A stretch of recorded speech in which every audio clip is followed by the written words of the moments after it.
Thomas Paine, Thomas Paine, Thomas Paine, Sam Adams, Sam Adams, Sam Adams, Benjamin Franklin, Benjamin Franklin, Benjamin Franklin. These men spoke up for what they thought was right. From their courage came such documents as the Declaration of Independence and the Constitution of the United States. From their willingness to speak what was sometimes unpopular but right, we enjoy such liberties as freedom of speech, the right to keep and bear arms, and freedom of religion. There are those who still wish to oppress our freedoms, and there are still patriots willing to stand up and defend life, liberty, and the pursuit of happiness. Men like Zeb Bell, who honor our founding fathers and what they stood for.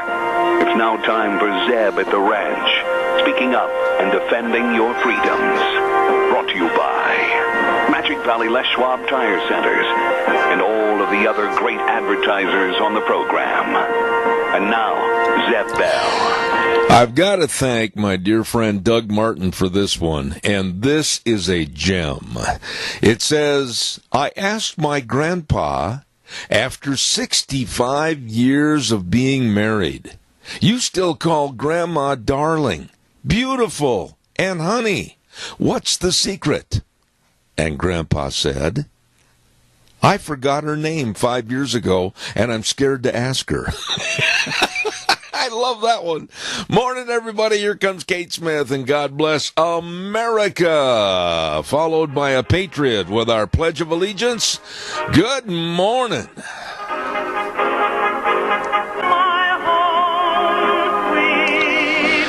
And a good morning to you out there in a radio land on a beautiful morning for an October 16th, a Tuesday. Zeb at the Ranch, I'm Zeb Bell with our major sponsor, your Magic Valley Les Schwab Tire Centers. All 7 locations serving you with a great big fall tire sale. And also some of our great advertisers like Burley Physical Therapy and Rehabilitation at 1263 Bennett Avenue, Suite 2 in Burley, helping you get back to being you. Before I take the pledge, I want to just say this morning quickly, that I just heard a story this morning about how the San Francisco Superintendent of Schools has canceled the Pledge of Allegiance. This black superintendent is reading instead a poem by Maya Angelou. How disgusting. We will continue to say the pledge. Good morning, you're on the air. No one can stop me. Never. I pledge allegiance to the flag of the United States of America and to the republic for which it stands, one nation under God, indivisible, with liberty and justice for all. I don't know if you had a chance prior to going to your office this morning to hear or catch the Manhattan Symphony play a song written by the Manhattan Symphony director of our Pledge of Allegiance. It was phenomenal. Yes, I did, and I just loved every minute of it. Me too. And I find this black superintendent of schools in San Francisco, one word, despicable. I do too. I'd like to see him. Okay, pick a flag that you want to honor, that you will allegiance to, and move to that country. Yeah, and I'm going to tell you something else, Doug. On this program, for the next 3 weeks and beyond that, going up to the election and beyond, I'm not going to pull any punches. They're going to be direct hits to the nose of the left. I'm fed up with the way this country's going. I'm fed up with the sleaze and the abuse to our Constitution. We're going to be on the attack here. You bet. And that band director was a Democrat. Yes. Now he is for Trump. Absolutely. Hey, thank you. I'm running late, but thank you so much. God bless. I want to bring the weather on right now before I run out of time. Holy smokes, K&R Rental, 256 South, 600 west of Hayburn, right there on the Burley-Paul Highway. They offer the best of tools and equipment for all the projects that you need. That's right. And, you know, some of the projects like tilling up the garden to make sure you're ready for winter and making sure that you've got compressors to blow out the sprinkler lines, everything is over there with Roger and the crew at K&R Rental. Again, on the Burley-Paul Highway. Not sure what you need? Call them and talk to them. 678-3122. K&R Rental. Right now, here's Gina with the weather. We're going to have a slight warm-up as we make our way through the work week. Here's a look at your weather forecast for Zebeth Ranch. We are expecting sunny skies for today. Winds out of the east-northeast, right around 5 miles an hour. High of 57 is what we're looking at today. Tonight, clear skies with a low of 29. Tomorrow, sunny and 63, looking at clear skies with a low of 33 by Wednesday night. Thursday and all the way through the weekend, expecting sunny skies. Highs are going to be in the mid-60s, lows in the low 30s. That's a look at your weather forecast for Zebeth Ranch. That a girl, Gina. Good job. And the weather brought to you this hour like it is every day when we kick off the program by K&R Rental at 256 South 600 west of Hebron, right there on the Burley-Paul Highway, 678-3122. Don't forget, Thursday is sale day at the Burley Livestock Sale Yard, 1100 Occidental Avenue in Burley. Yep, Merv May, Cade, Rogge, and Lance Udy, the sale that works for you. Sale time, 10 o'clock, and don't forget, for information and cattle consignments, call 678-9411. Thursday, sale day, 10 o'clock, Burley Livestock Sale Yard in Burley. Don't you miss it. I want to also acknowledge real fast some people that we stopped in there yesterday. They're the nicest folks to work with, and they do the best job. And that's Daryl's Cleaners at 1223 Albion Avenue in Burley. I can't even remember the exact year that we started going there. It's years and years ago with all my my rodeo clothes, like my Wranglers and my shirts and my sports jackets and everything. They are phenomenal, and everything comes back to you looking brand spanking new. Stop in Daryl's Cleaners at 1223 Albion Avenue in Burley, and talk to Kevin and Cindy. And by the way, another added benefit for you, they will wash, dry, fold, and iron all your clothes. Hey, they're there to serve you, and they do a great job at Daryl's Cleaners in Burley. Ladies having a birthday today that is a very dear friend of ours, and to the lunch bunch, and that's Gloria Struken. Gloria, your birthday is today. Happy birthday. And if she didn't hear this, I hope somebody tells her we wished her the best birthday ever. Gloria Struken, thank you. Let's see what else have we got cooking here. In a little note, I went to bed last night. I was dog tired, and for me to turn off a Green Bay Packer football game, you know there's something wrong with me. I did at the beginning of the fourth quarter. I just could not keep my eyes open, and they were getting whooped. Poor defense. Offense wasn't doing anything. San Francisco was beating them, and I woke up this morning and found out that Green Bay won. Scored like 10 points in the last 2 minutes or whatever. Attaboy, Zeb, I missed a good one. Hey, Ramsey Heating and Electric, they don't miss a trick. Let me tell you, they've got all your heating, cooling, and electrical needs, and they have had for over 60 years. 6 decades. Wow. Ramsey Heating and Electric at 2600 Overland Avenue in Burley. The number to call, 678-0459. And they open the doors early in the morning at 7:30 and stay open till 5 Monday through Friday. They are the best at what they do. With all your heating, cooling, and electrical needs, remember one name, Ramsey Heating and Electric. Now, I've got a little news note here. And I want to acknowledge this, and then we're going to get into some stories this morning.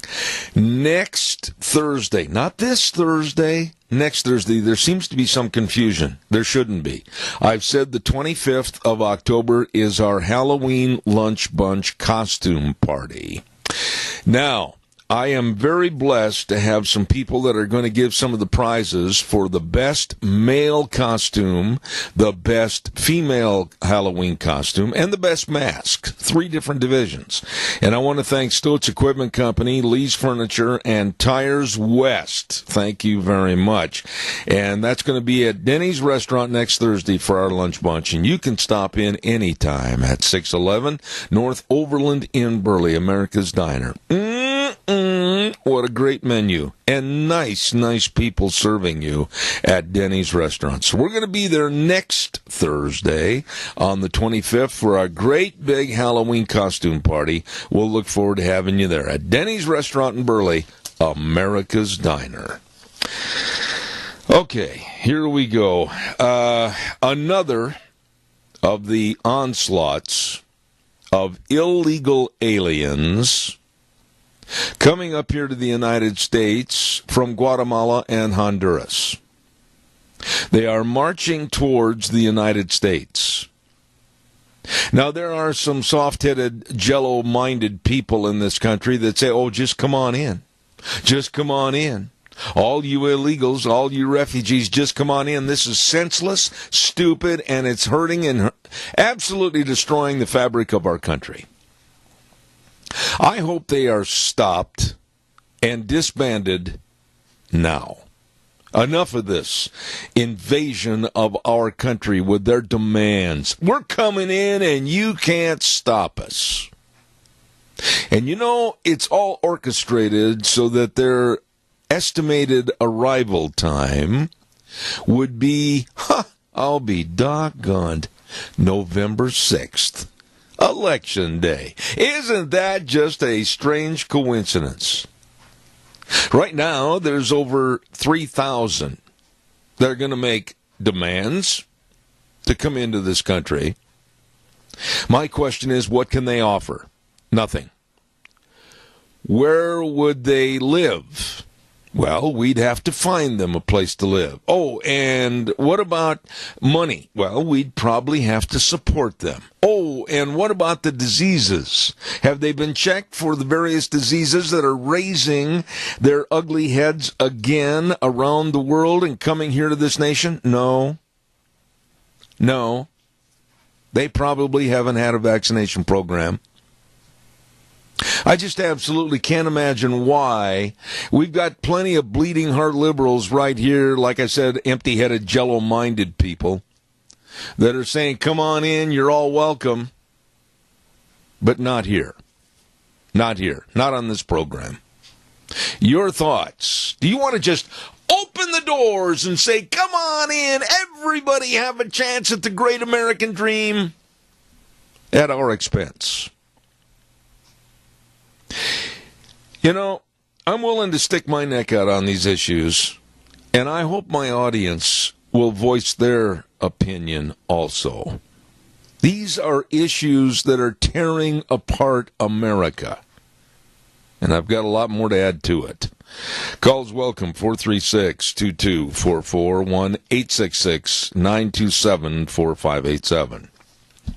Senator Jim Patrick, District 25 State Senator, urges you to go vote November 6th. And he wants to thank all the people that have voted for him and supported him for his years in the State Senate.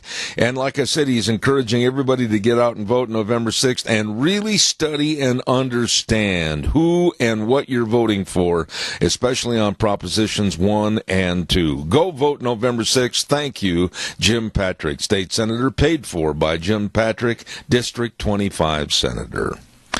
Calls are welcome. Come on, folks, don't weaken on me. I want to hear from you, so give us a call.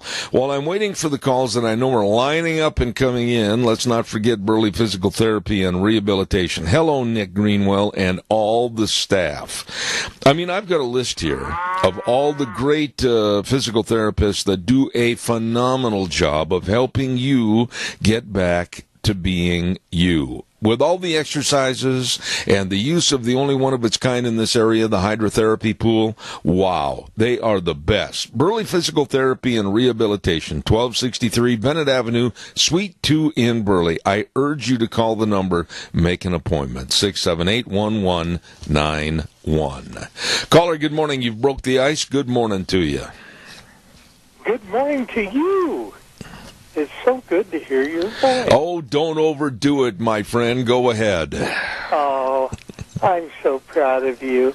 Anyway, about the seriousness of this, you remember when you were a kid and they used to have all these flashy things on TV about the beaches in California? Yeah. And how they had the suntans and skating and all that kind of stuff and romance and nice fancy cars and everything. Even my oldest son said, I said, "Where do you want to be when you grow up?" And he said, "I don't know, but I want to go to L.A." You know, and that's the thing that they thought was really great. There was a wonderful thing there. So if these people coming down this trail could see on TV how wonderful America is, could you blame them for not wanting to try to get here? Well, wait a minute. You know, your point is good up to a point. And I would interject right here that if these marching illegals wanting to come into this country could see the filth and the drug abuse and the absolute crime-ridden cities like Sacramento and San Francisco and L.A., due to an absolute anarchy attitude, maybe they would march the other way. But you know something? This has got to be stopped. I don't care how hard-cased I sound, Keith. I am sick and tired of people from other countries saying, "We're coming in, and you can't stop us." The heck we can't. Well, one of the problems is when they get here and you turn them back, where are they going to go? That's not my problem. Wait a minute. Stop. You just said something that really teed me off. If they come up here, where are they going to go? That's not our problem. If they had the money, the finances, the wherewithal, the food, the clothing, and everything to go on a march all the way from Honduras and Guatemala, it's not my problem. And I'll tell you why. We can't be everybody's keeper in the world and pay. Keith Cottam can't afford to take his money and keep paying for these people. I can't afford to keep paying for these people. We shouldn't have to pay for these people. What about their governments? What about their own area? Why can't they go to their local governments and make demands that things get better job, better economy, and everything else? Why put the onus on Cottam and me and everybody else? Well, you made a wonderful speech there, but what are we going to do about it? Stop them at the border like we did the last time. I don't know. All these bleeding heart liberals that say, "Oh, come on in," and you're a bigot and a hate monger for not letting them in. Have you really anticipated what the bottom line costs are? It's killing us financially, and I'll give you another little word, a little tidbit. It's also killing us through health-wise. They're bringing in diseases and everything else that we thought were eradicated, and now they're raising their ugly head in America today. Polio, which I know more about than most people, naturally, is coming back in this country. And I tell you something, Keith, I'm scared to death that of the 38 cases that have been already checked and verified in this country, it's going to get a lot worse. You know, I am so fortunate that I don't have to debate you because you would win. I'm not trying to win. I'm not trying to win anything. I'm just trying to tell you and everybody else in my audience, enough is enough. Enough is enough. Are you going to open your front door and say anybody that walks by and is cold, anybody that walks by and it's raining, come on in? No, you're not. Well, why should we do it with our country? All right. Here's what I do. Now I'm going to get down to serious business. And that is at every port of entry, it should be just shut down. Anybody that doesn't have an American passport and a proof of citizenship should not even be allowed to come in. The gate is closed. There is no option here. I mean, I just don't understand why we're doing this to our country. We're destroying our country. It seems like it's the national pastime. I got to run. I've gone way too long. Keith, thank you so much. I do appreciate your calls. Thank you. You bet. All right. I'm passionate about this. These people that are marching up here with the sole intent and purpose, and the media, the media's filming all this. The media's interviewing all these people. The media's thriving that these people are going to come up and stick a finger in Trump's eye and say, "We're coming in and you can't stop us." What? What? I just absolutely cannot understand why we're being so dumb. There has to be law.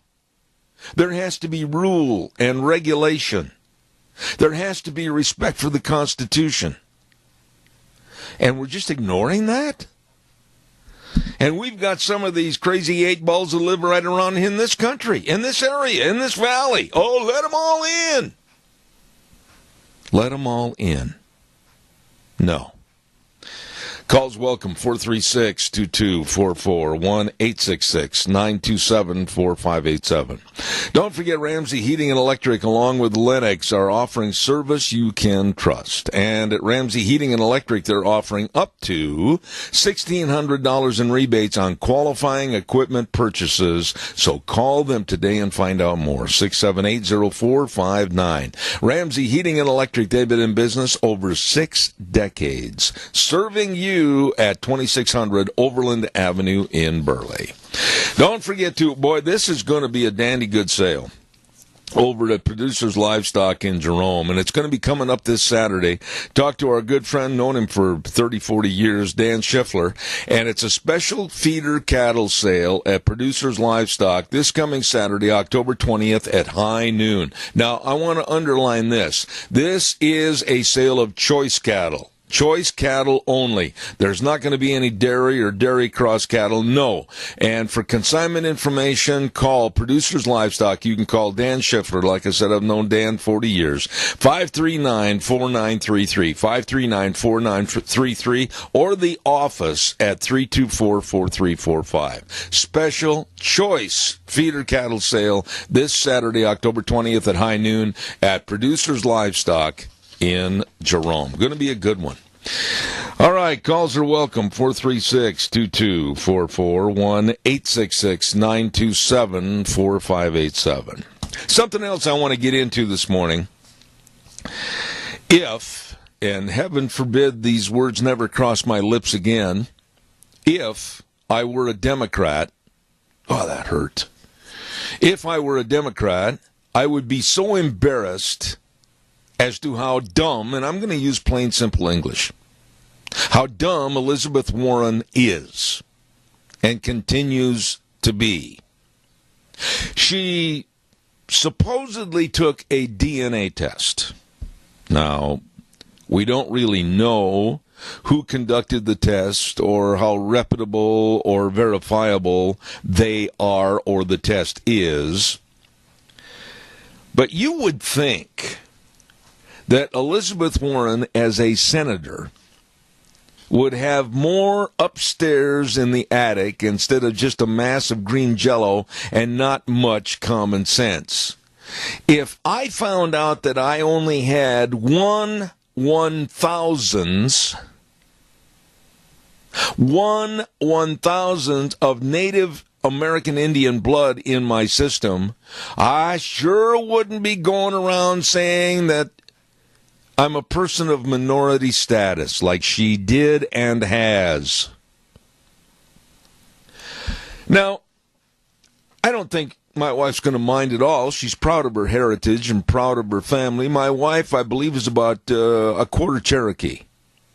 Can you imagine how much more that is than Elizabeth Warren, that's been going out and touting that she should have minority status funding and be part of a minority and be part of an acceptance into certain groups? It's a joke. And she claims to be of minority status. I mean, this makes the Democratic Party even look more pathetic and stupid. Phony Honduras absolutely should keep her mouth shut and get out of politics. And to the Republican that's running against her, I hope that that person has great success. We don't need laughable clowns running our government. And Elizabeth Warren is a laughable clown. Calls welcome, 436-2244, 1-866-927-4587. Don't forget Berry Equipment and Rental, Sales, Service, and Parts. They have got 3 locations not too far away. One right there in Burley at 159 West Highway 30 in Burley with Juan, and the other at 465 Addison Avenue West in Twin with Eli. He's an old Green Bay Packer fan. And the Nampa location. I'm telling you, they've got all the big Doosan equipment. They've got all the equipment you need. Literally, I mean, sales, service, and parts. All the equipment rentals, retail equipment sales. They've got all the Bobcats, all shapes and sizes. If you don't know how to run one or any of the equipment, they'll show you. They've got a great big sandbox right out behind the business. Berry Equipment and Rental, Burley, Twin Falls, and Nampa, the best. Caller, good morning. You're on the air. Thank you. You welcome, sir. You know, I want to stop you right there. I'm mad this morning because of the idiocy and incompetency our government is showing and allowing by letting all these problems occur. What are your thoughts to that? I agree with you. I mean, allowing Elizabeth Warren to tout that she is 1,064th Native American when the average European American is 1/64th Indian. I've got more blood, Indian blood, in my system, even though I come from European ancestors, than she does. Exactly. That's exactly it. And I'm with Orrin Hatch. Did you see his DNA? I did. Yeah, I loved it. But no, Elizabeth Warren has exploited the minority.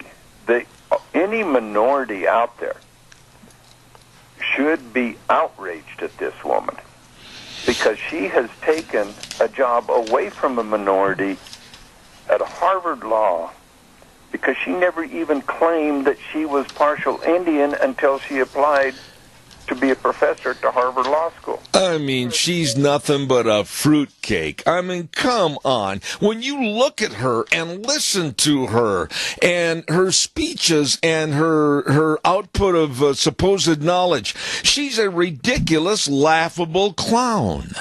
Yes, and I love it that she's doing this because this wakes up the people that have a little bit of common sense and going, my gosh, really? These are the people we want to represent us back in Washington? Well, I'm just going to say this, that after learning about this another mass invasion that is scheduled to come up from Guatemala and Honduras, and the poking in the eye of all of us citizens saying, we're coming in and you can't do a thing about it, you know what? Bet me. I'm going to call Crapo. I'm going to be calling Rich. I'm going to be calling even my old buddy Simpson and demanding that they start standing up and put their big boy pants on and stop this garbage. Exactly. And I would like to know the money behind these people. Who's feeding them? Who do you think? Who's sheltering them on their way up here? Who do you think? Mr. George Soros. Well, that and others of that ilk. I mean, you don't have to be a rocket scientist. You don't have to sit down and build a brand new version of the wheel to figure out the left is sponsoring all this, creating this, and absolutely advocating this. Exactly. That's exactly it. And it was ridiculous. And you've seen that guy on the news this morning that was with the Homeland Security that blew the whistle on them just putting kids in homes of people that weren't vetted. Yeah. In homes of people that were convicted child molesters. Yeah, I mean, the list goes on. You can't make this thing up. You can't make some of these topics up. If you wanted to, go get yourself a bottle of whiskey, get hammered, and try to come up with as much idiocy as the left is letting happen. You couldn't do it. No. If you had an imagination like this to write books, you wouldn't have to be working for a living. You could just sit down and write a book, and people would buy it and say, this is the best fiction I've ever read. Well, and there's something else, too. There is no class coming from the left. They have no class. And when I mean that, they have no stature of professionalism. There's a new rap video And that ought to tell you enough right there. A rap video, you got to put a C in front of all those that are rapping. You'll come up with what it really is. But there's a new rap video out that portrays supposedly First Lady Melania Trump as a stripper in the Oval Office. I mean, how low class can you get? Now, my point I want to get here is, if while Obamas were in office, someone came out with a rap video of Michelle Obama as a stripper, well, I don't know if anybody would have watched it anyway. But anyway, it would have been repulsive. I was going to say, you better watch, see where you're going with Yeah. No, I mean, that is... They talk about when we go low, they go high. Well, they don't set that bar very high for going low. You know, the limbo rod for the Democrats is probably dragging in the dirt. Exactly. And I like that one young lady, her husband is a senator. I can't think of her name right now. But she come on and she said, the First Lady is an exclusive club. There should be outrage of former members of this club talking against this. Yeah. Did you see her yesterday? And my wife and I commented on this. Yesterday, the president and his wife were touring Georgia and other areas that were basically knocked over by the hurricane. And she stood there in the background, so elegant and so pretty. And quite frankly, she just looked like a first lady. And for her to take all these attacks, both verbally and in print and everything else, I agree with you. It's time to stand up and say, hey, wait a minute, where's some class in this country? Well, the liberals got class, but it's all low class. You got it. Low or no. Exactly. And our First Lady, Melania Trump, is a poster girl for class. That woman she is very classy in her responses. I mean, when that one interview where she said she is the most picked on First Lady. Yeah. I mean, she's right. Pick on President Trump. We elected him. Yeah. We didn't elect her.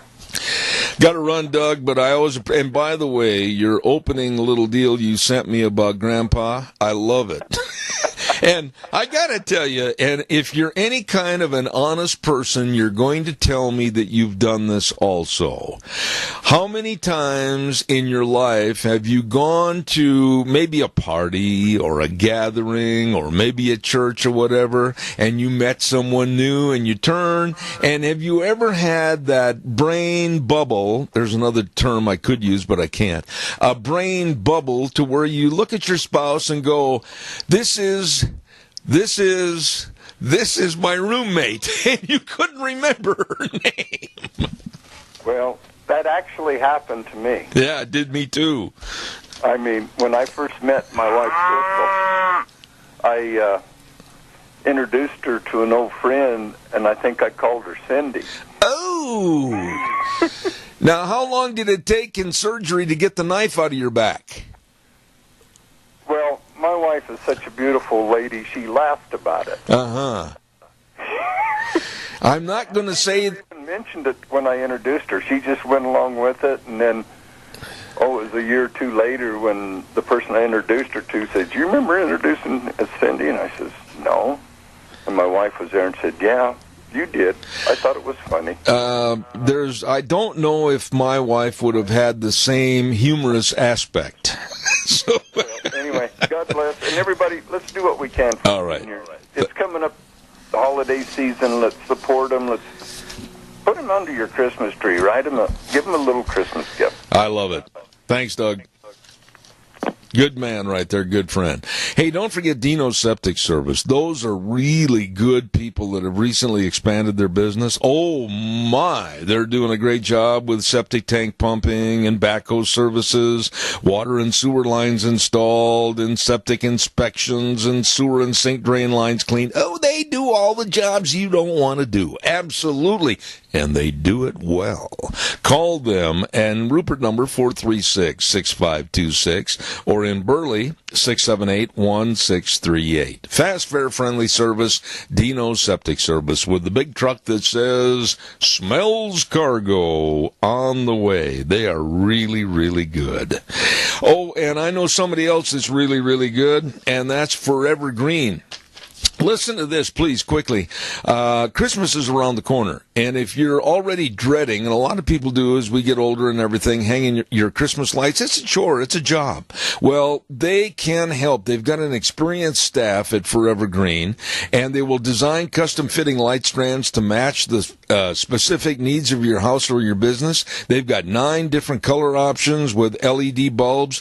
I'm telling you, they can really help, and they will. Forever Green Lawn and Tree Service, 423-6454. Somebody chewed me out the other day for not putting 208 in front of all the numbers. I'm upset about that. I mean, that's obvious. We live in area code 208, and I'm sick and tired of having 208, 208, 208. Well, you should know it's 208. Never changed. It still is, but the number's 423-6454. All right, calls are welcome, 436-2244, 1-866-927-4587. Give me a call, please.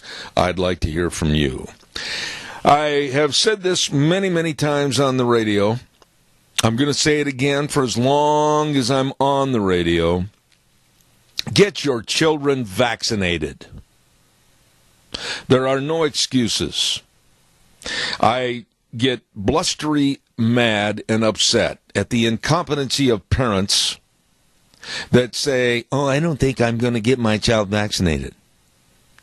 We're seeing a resurgence of measles. We're seeing a resurgence of whooping cough.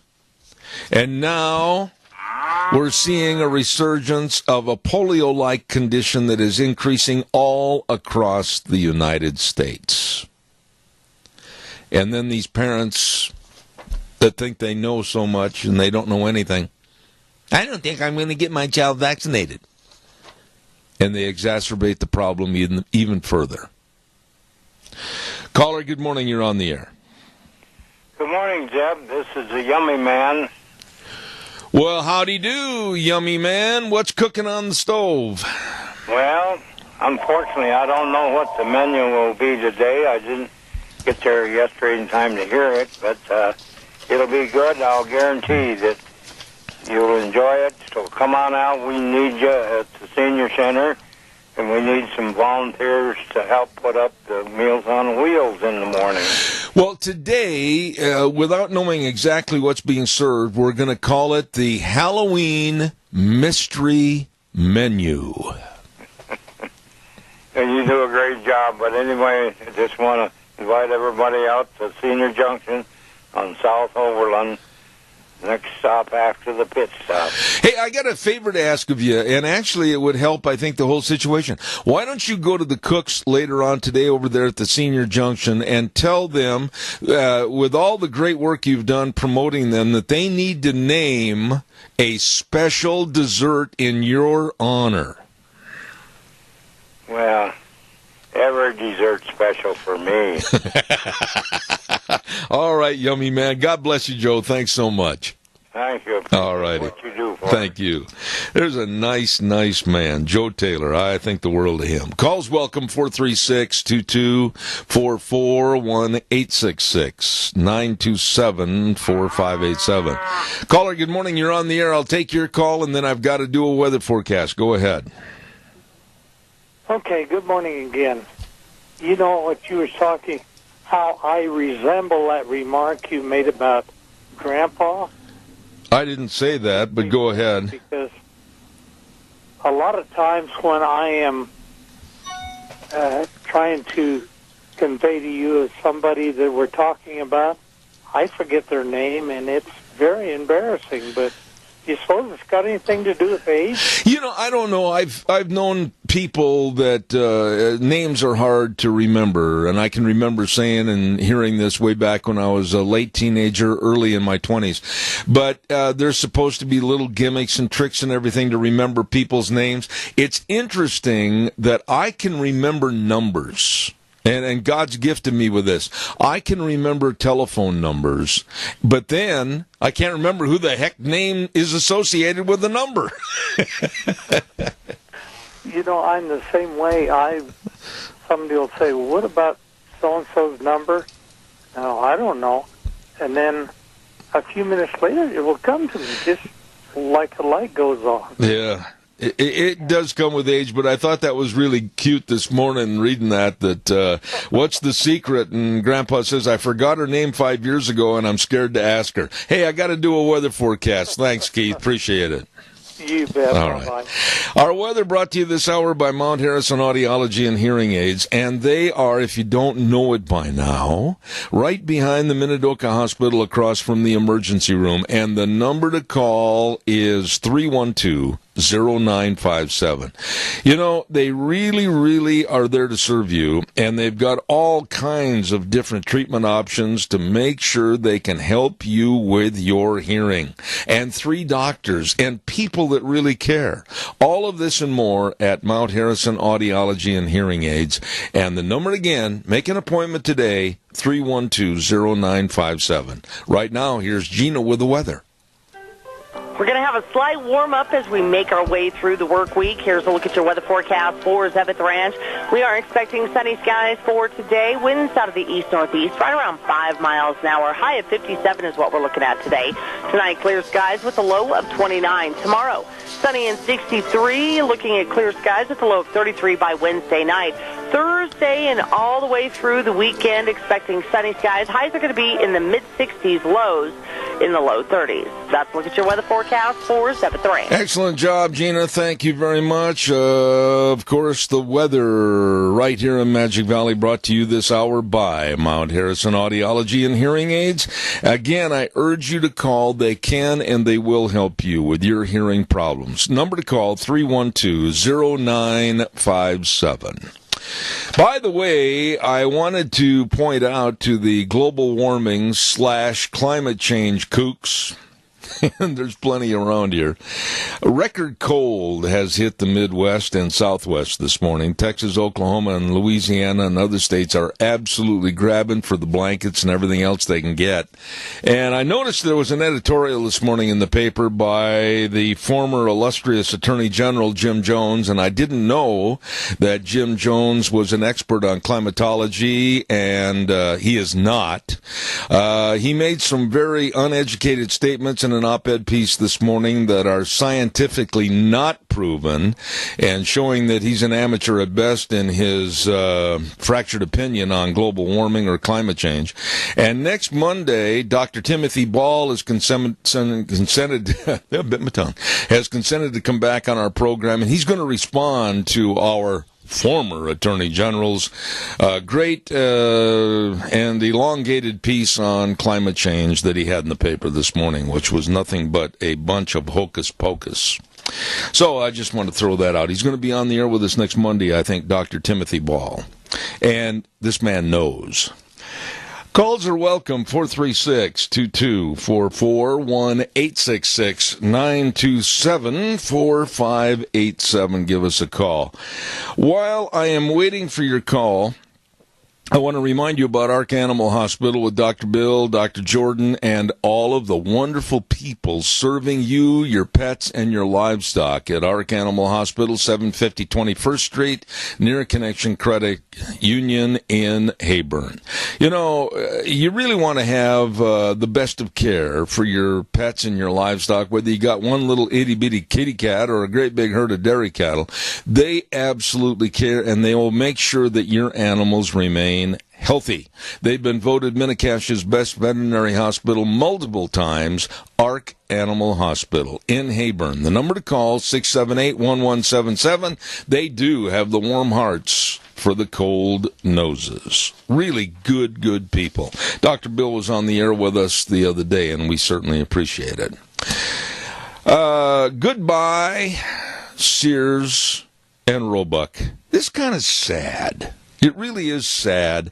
How many of my audience remember when you were younger, quite a bit younger, maybe coming home from school and the new Christmas Sears and Roebuck catalog had just come in the mail. And we all went through that catalog, and we dog-eared some of the pages of the different things that we thought would really be kind of a unique gift for us at Christmas time. Wanted to make sure that Santa Claus and our folks knew exactly what our wishes were. It was kind of an annual thing, a fun thing. And it's sad, after 132 years, Sears and Roebuck, Sears Now, Chapter 11, bankruptcy. Sad. A great part of America gone. Caller, good morning. You're on the air. I think we talked about this before, Zeb, but Sears and Roebuck are the ones that started Allstate Insurance.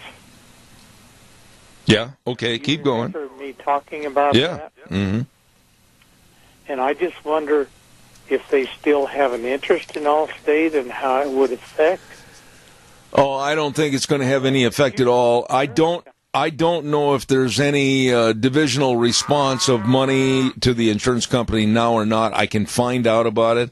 I just think that in the retail and the catalog business and everything, Sears was the epitome. It didn't get any bigger and it didn't get any better. And it's sad that with the changing times, they went under the table. And 132 years is over. That's sad. No more Allstate motor scooters. Okay. Like Cushman. But they used to put out quite a scooter years ago. Well, you know, we're not that far apart in age. You're not that much older, and I'm sure you probably remember getting the Sears Roebuck catalog and going, oh, man, I wished I had this. You know, we all did, and it's kind of sad. It really does make me feel kind of hollow that that part of America's gone. Yeah, but in that catalog, Zeb, you used to be able to see a four-wheel wagon trailer or whatever you'd want to call it, you know, just that you use around the farm. Yeah, there was everything. Farm equipment. There was everything in there. A good company, and one thing about not Allstate, but Sears, is they have always been proud of their quality. Yep, I agree. Got another call waiting, Keith. Thank you again. Caller number 2, you're on the air. Thank you. Go ahead.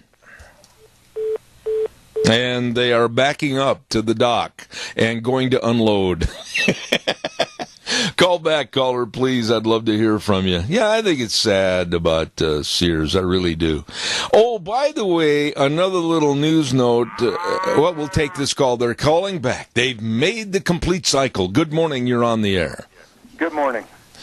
Yeah, I remember getting those catalogs, and I mean, us kids, we'd wear the pages out. Oh, yeah. Looking at all the new toys and stuff. Yeah. But what I really remember most was that Sears in Twin Falls on the west side of town down there. Yep. You could go walking through there, and they had the nut counter. Yes. They had the warm cashews. Oh. You are hitting one of my biggest weaknesses, and I'll tell you what, whether it's the chocolate-covered peanuts or if it was the kind of a sugary-coated cashews or what, stop that talk. I don't want to hear any more about it this morning. I know it, but what was the brand name that they had for their shells, like their 22 shells? I'm trying to remember. I cannot remember. What I remember about Sears and their Christmas catalog is every year at Christmas time, remember, they had such a unique artist conception of whether it was, and back in those days they'd put on the nativity scene or maybe they'd have a Santa Claus scene, but they really put a lot of time and effort into having a beautiful Christmas type cover. Oh, yes. Yes, they did.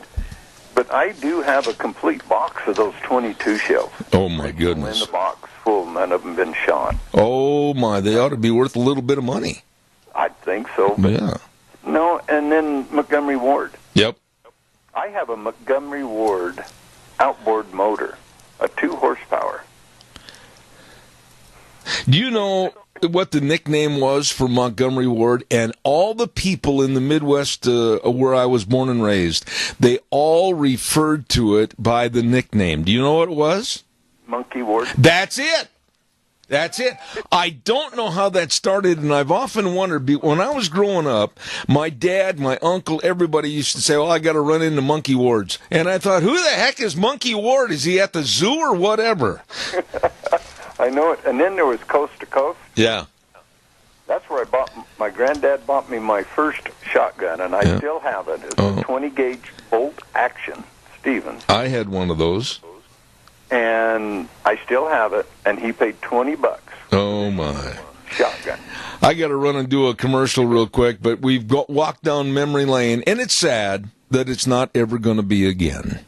I just wished my kids and grandkids could experience what we did when we were growing up. Hey, absolutely. Boy, they missed a lot, didn't they? They did. Got to go. Thanks, buddy.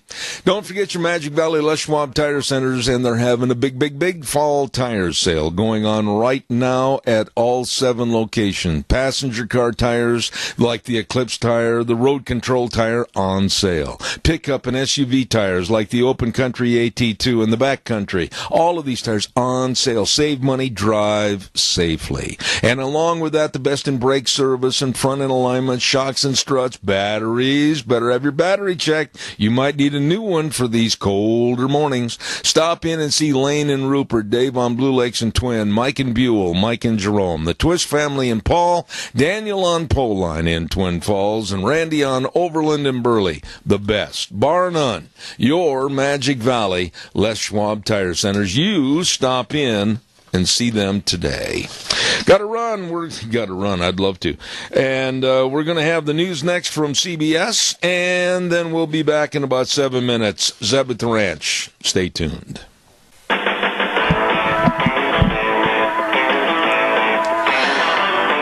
And a good morning to you, Zeb at the Ranch. Welcome back. And, of course, brought to you by our major sponsor, your Magic Valley Les Schwab Tire Centers. All 7 locations serving you with a great big fall tire sale going on right now. And, of course, some of our great advertisers, including Burley Physical Therapy and Rehabilitation at 1263 Bennett Avenue, Suite 2 in Burley, helping you get back to being you. Right now, another of our great advertisers, Western Way Services. From the canyons of the Snake River and all across southern Idaho, we're always at your disposal. Western Way Services, we care about our community, our resources, and this free land. Western Way Services is landing ahead, always at your disposal. Western Way Services, and I tell you, they do so much to help us get rid of our garbage. I'm telling you, I want to talk a little bit about the dumpsters. They've got dumpsters in various sizes. I mean, like they've got this size, this size, this size, and you just kind of figure out how much garbage you're going to have cleaning out the basement or the garage or whatever, and they'll bring one out, fill it up, they'll come and get it. And in my case, I probably need 2 of the big large ones for this office. Anyway, don't forget to give them a call. They are always at your disposal. 734-6969. Western Waste Services. You call them today. Quick reminder, too, we want to say a big thank you and a shout-out to Ramsey Heating and Electric and Lennox. And they offer a service you can trust and help keep you comfortable. Don't forget Ramsey Heating and Electric offering up to $1,600 in rebates on qualifying equipment purchases. So call them today and find out more at 678-0459. They've been in business over 60 years serving you. Ramsey Heating and Electric in Burley on Overland Avenue. Don't you forget that. And it's political season. And one of our dear friends on this program, District 27 State Representative Fred Wood, says, hey, please go vote November 6th. Fred, of course, is a retired physician, lifetime member of the NRA, and has been really dedicated to serving this area of southern Idaho. And he urges you to understand the propositions, understand who's running for office, really be a responsible citizen. So don't forget to go vote November 6th. Paid for by District 27 Representative Fred Wood. Right now, it is Tuesday, and I'm going to have one of my dearest friends on the radio, as he is every Tuesday, and that, of course, Golden, Colorado's Frosty Woldridge. Frosty, good morning. Good morning, Zeb. It's a pleasure to be with you, sir. Frosty, I'm not in a very good humor this morning. As a matter of fact, I'm in a very poor mood this morning because I am sick and tired, and I think you're going to join my little club this morning. I'm sick and tired of people telling me as a taxpayer, me as a citizen, we're coming into your country, you can't do a thing about it, and you're going to pay the bill.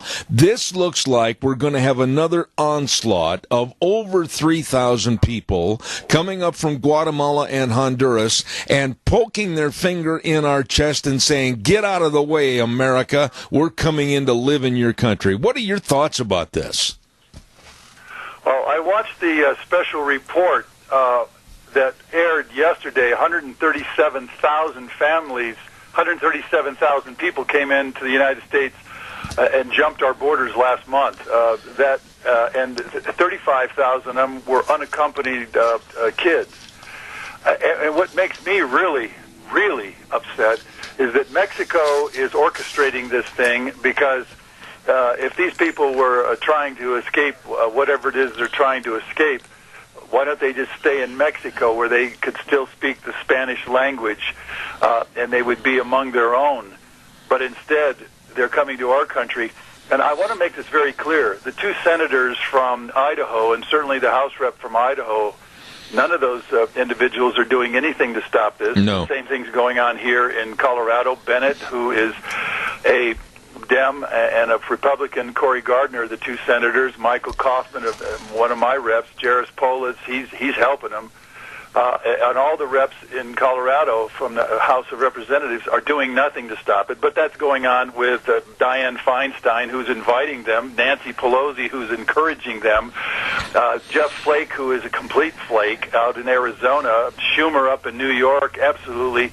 And then you think about de Blasio inviting all the illegals.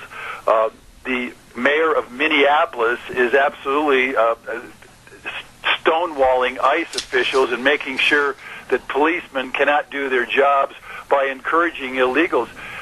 We've got 240 sanctuary cities. Of course, Denver's one of them. And we're being overrun. I want everyone to understand today that the United States is being invaded, and it's specifically against Article 4, Section 4 of the U.S. Constitution. That particular article states that the U.S. federal government should stop and defend American citizens against invasion. I don't know what else to do because Trump is being thwarted at every angle. He's stopped by federal judges. He can't stop the influx. He can't hire enough border patrol, and the judges in this country are neutralizing him. So, unless we, the American people, rise up and start screaming at the top of their lungs, and unless we literally start screaming and yelling and writing and calling our two senators in each state and writing the newspapers in letters to the editor and getting all sorts of attention, this thing is going to continue, Zeb. And you and I have been on the air for almost 20 years now, and we're still saying the same thing we did 20 years ago, and the invasion is even worse. I don't know what else to say beyond that. Well, I'll tell you one thing. It's so hokey-pokey and so absolutely fraudulent in its nature. This thing is very, very carefully orchestrated. These people that are being basically marched up through Mexico to approach our borders, oh, G. The ironic thing is, it's an estimated arrival time on our borders by Election Day, November 6th. Gee golly, isn't that ironic? Again, this is beyond exasperating that every person in Idaho who elected the two senators from Idaho, thinking that they would really represent them and represent the United States and to secure our borders, which have not been secured for over 30 years now. And the fact that we now have, and we've now documented, the new Yale research report showed that Ann Coulter was right, that I was right in my book, America on the Brink, the next added 100 million Americans. We have not just 11 million illegals in this country, we got 22 million. And they're having more babies, so much so that California is literally going to become a Mexican state literally within 20 or 30 years or less.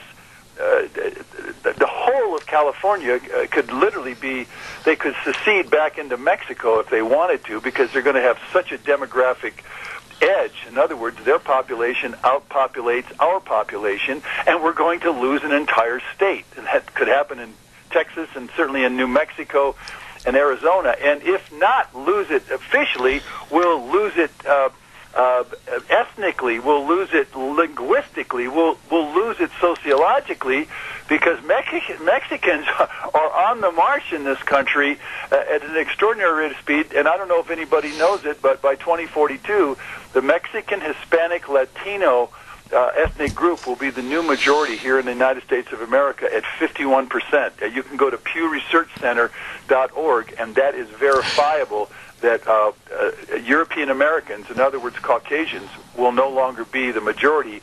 And that's in less than 50, 60 years, 70 years, because the whites in this country were 90% majority back in 1965. And now they will be the new minority at 49%. Yeah, and I'm going to say something else. And if I step on somebody's toes by saying this, they shouldn't have been on the dance floor in the first place. The diseases that are coming in with the refugee influx and also the illegal aliens are right now at a scary rate. We've seen what's happening in Minnesota. We've seen what's happening now in states across the United States, including your state of Colorado, where a very rare polio-like condition is increasing in numbers all across our country. And I'll tell you something, it's because, and I'm going to say this and stand behind it, because these people coming in, not a vaccine program. That's correct. We are allowing Africans into this country and Indians into this country from the subcontinent India who are absolutely, they don't have any kind of shot programs. The Middle Eastern Muslims coming in, they have no vaccination programs. We're just letting them in, and they are carrying unbelievable diseases at this point. This new polio offshoot, which is like a multi-drug resistant kind of tuberculosis. This is a multi-drug resistant polio. And you and I and our children get to be the victims of this. There's already 8 now documented in Minnesota, in Minneapolis, where you have 120,000 Africans that are now in our country that have no business being in our country. And are, again, as I said, creating a completely parallel society that lives on welfare, on your back and my back, and every day we go to work, we pay for them to do nothing but watch TV and go to their mosque and plan their next terrorist attack. I mean, that's what's going on. And I'll stand by that, because that's what they're doing, and at some point here in the months coming, we're going to have another Muslim attack by an immigrant Muslim that's now in this country right now planning to do a lot of killing and a lot of all that. Not only that, but of course the diseases they're bringing in. So we're literally allowing our 535 congressional critters to destroy our country, and amazingly, I don't see anybody in the entire United States stepping up or standing up or speaking up other than you and me and a few others, but that's about it. The whole thing boils down to this. I knocked the switch off on the microphone. Hold on, Frost. The whole thing boils down to this. You're talking about are people that we put in office as congressmen and senators to represent us. You know, the United States of America and its citizenry should come first in any and all issues involving the United States. And right now it seems to be a kowtowing or a catering on behalf of many of the Democrats, or most of the Democrats, and even some rhinos that are just basically ignoring the calls from you and I and helping this absolute onslaught of people coming into this country illegally. And I can't understand why. You know, that's going to be, Zeb, the $64 million question is why and who is behind this destruction of our borders, this destruction of our culture, a destruction of our English language, certainly, and destruction of our ethos. Anybody listening out there today, do you think we're going to survive another 100 million legal immigrants, let alone the estimated, if this continues, we're looking at 500,000 illegals coming across the borders every year now. So 10 years from now, that's 5 million, folks. 500,000 a year times 10 years. Figure it out. We're literally being invaded, and whatever power is allowing this to go on, whether it's, you know, some people say it's the Bilderbergers, it's the Illuminati, it's the corporate people that want more people in here to buy more cars and have more clothing and just consumption, the big capitalists that are up there in New York, and they see money. Because no matter what happens, when you bring in a new body, you got to clothe it, you got to feed it, you got to house it, it's going to be doing all these things, whether you pay for it or it pays for itself. But even if we pay for it, it's still going to be more money in the pockets of all these huge corporations and so forth.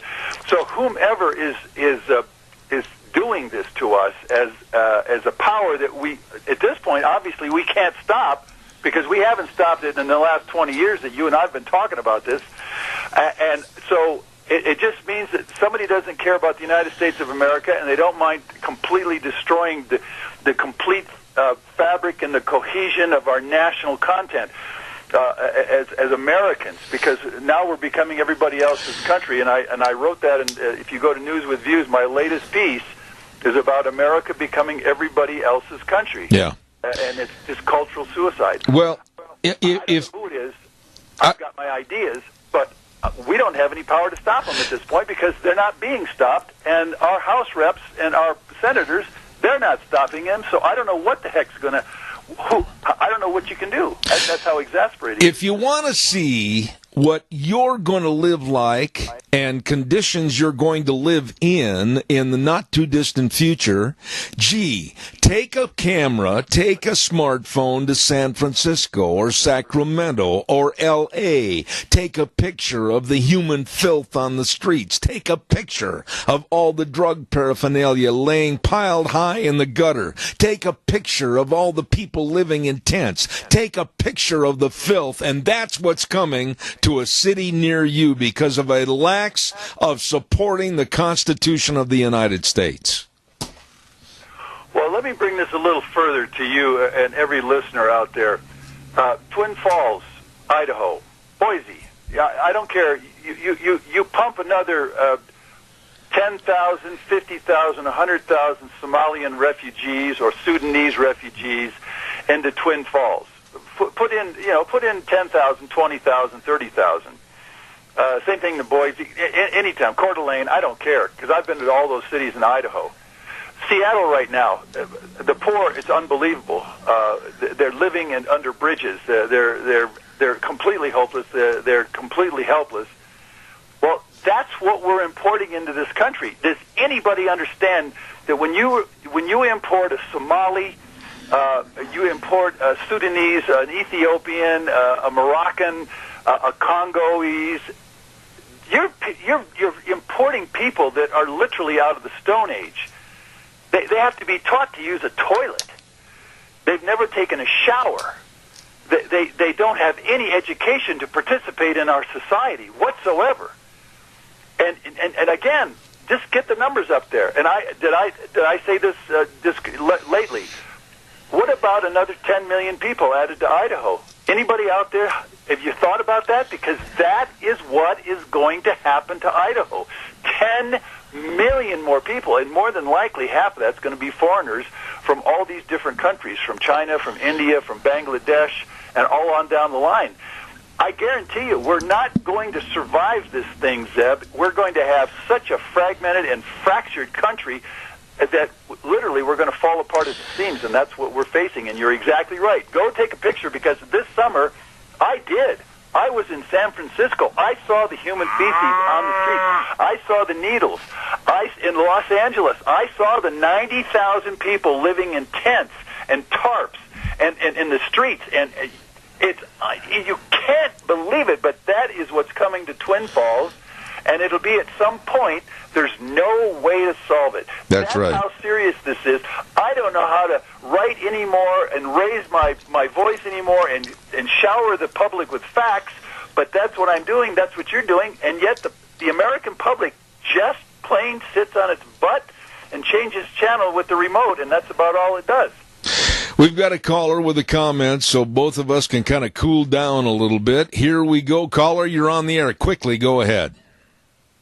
Well, it's absolutely right, Frosty. You've been doing a great job. But I'll tell you, our politicians, they take an oath to uphold the Constitution, Article 4, Section 4. I know you know what it means. It says that we're to protect us from invasion, and we're definitely being invaded. I was just on a trip down in California at the airport. There was a Muslim with his 4 wives, strolling through the terminal there, waiting for a plane. And on the ride back to Salt Lake City, the Muslims right behind me.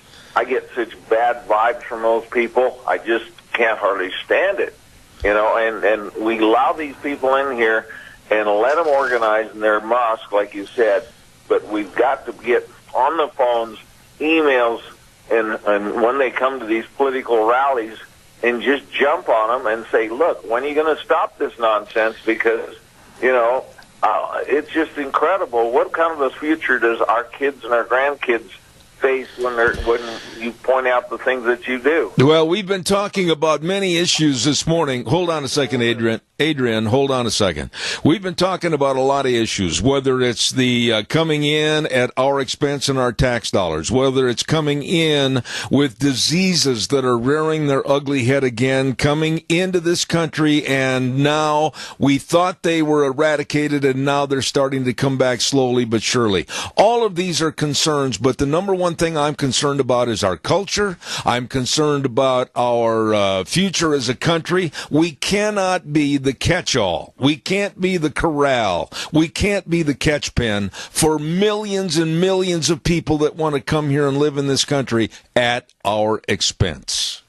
Well, the bottom line is the elitists of the planet want to destroy the U.S., and this has been going on for all of our lives and then some. It's really started 100 years ago, and what they destroy our Constitution, destroy our culture, and bring these people in here to create their global plantation. All right, I've got to get Frosty back on the air, and I'll have him respond. United Nations, which is controlled by communists. Adrian, I've got to get Frosty back on the air now. Wheels, go ahead, please. Please. I need Frosty to respond because we're almost out of time. Go ahead, Frosty, please. I want to applaud Adrian, the caller, because he's right on the money. There are forces right now in Washington, D.C., New York City, L.A., and right on down the line, certainly in Miami, that are destroying the United States of America by continuing this onslaught of our borders, both the legal immigration that's coming in, because those 4 wives he described that were Muslim wives, you and I are paying for them because they're getting a free ride. That's a fact. Again, we've got 40-plus million people on food stamps. We've got 10 million more in public housing, Section 8 housing, and the U.S. Congress pumps 100,000 more of these people into our country every 30 days. I don't know what else you can call it. Adrian just said it. We are literally going to fragment this country beyond repair at some point. You and I are around here for another 10 years. We make it through another 10 years of living, and we're still talking again like we have in the last 20. This country is going to be even, God knows how much more fractured and fragmented, but we're going to have 30 million more people in this country, and most of them will be immigrants within another 10 years. There's no way we're going to survive this thing and maintain our culture, our language, our ethos, and our language. There's just no way. We're not going to survive this thing because cultures always compete. And the Muslim culture is the most arrogant, the most competitive, and the most violent of all. And it's proven itself as the most violent economic, political, and religious system on the planet. And yet, nobody is speaking up against this, and nobody is stopping it in Congress. And even those federal judges have stopped, Donald Trump from stopping the immigration of these Muslims from those 7 countries. And so we're just going to reap the whirlwind of consequences in internal fragmentation, white flight to different states.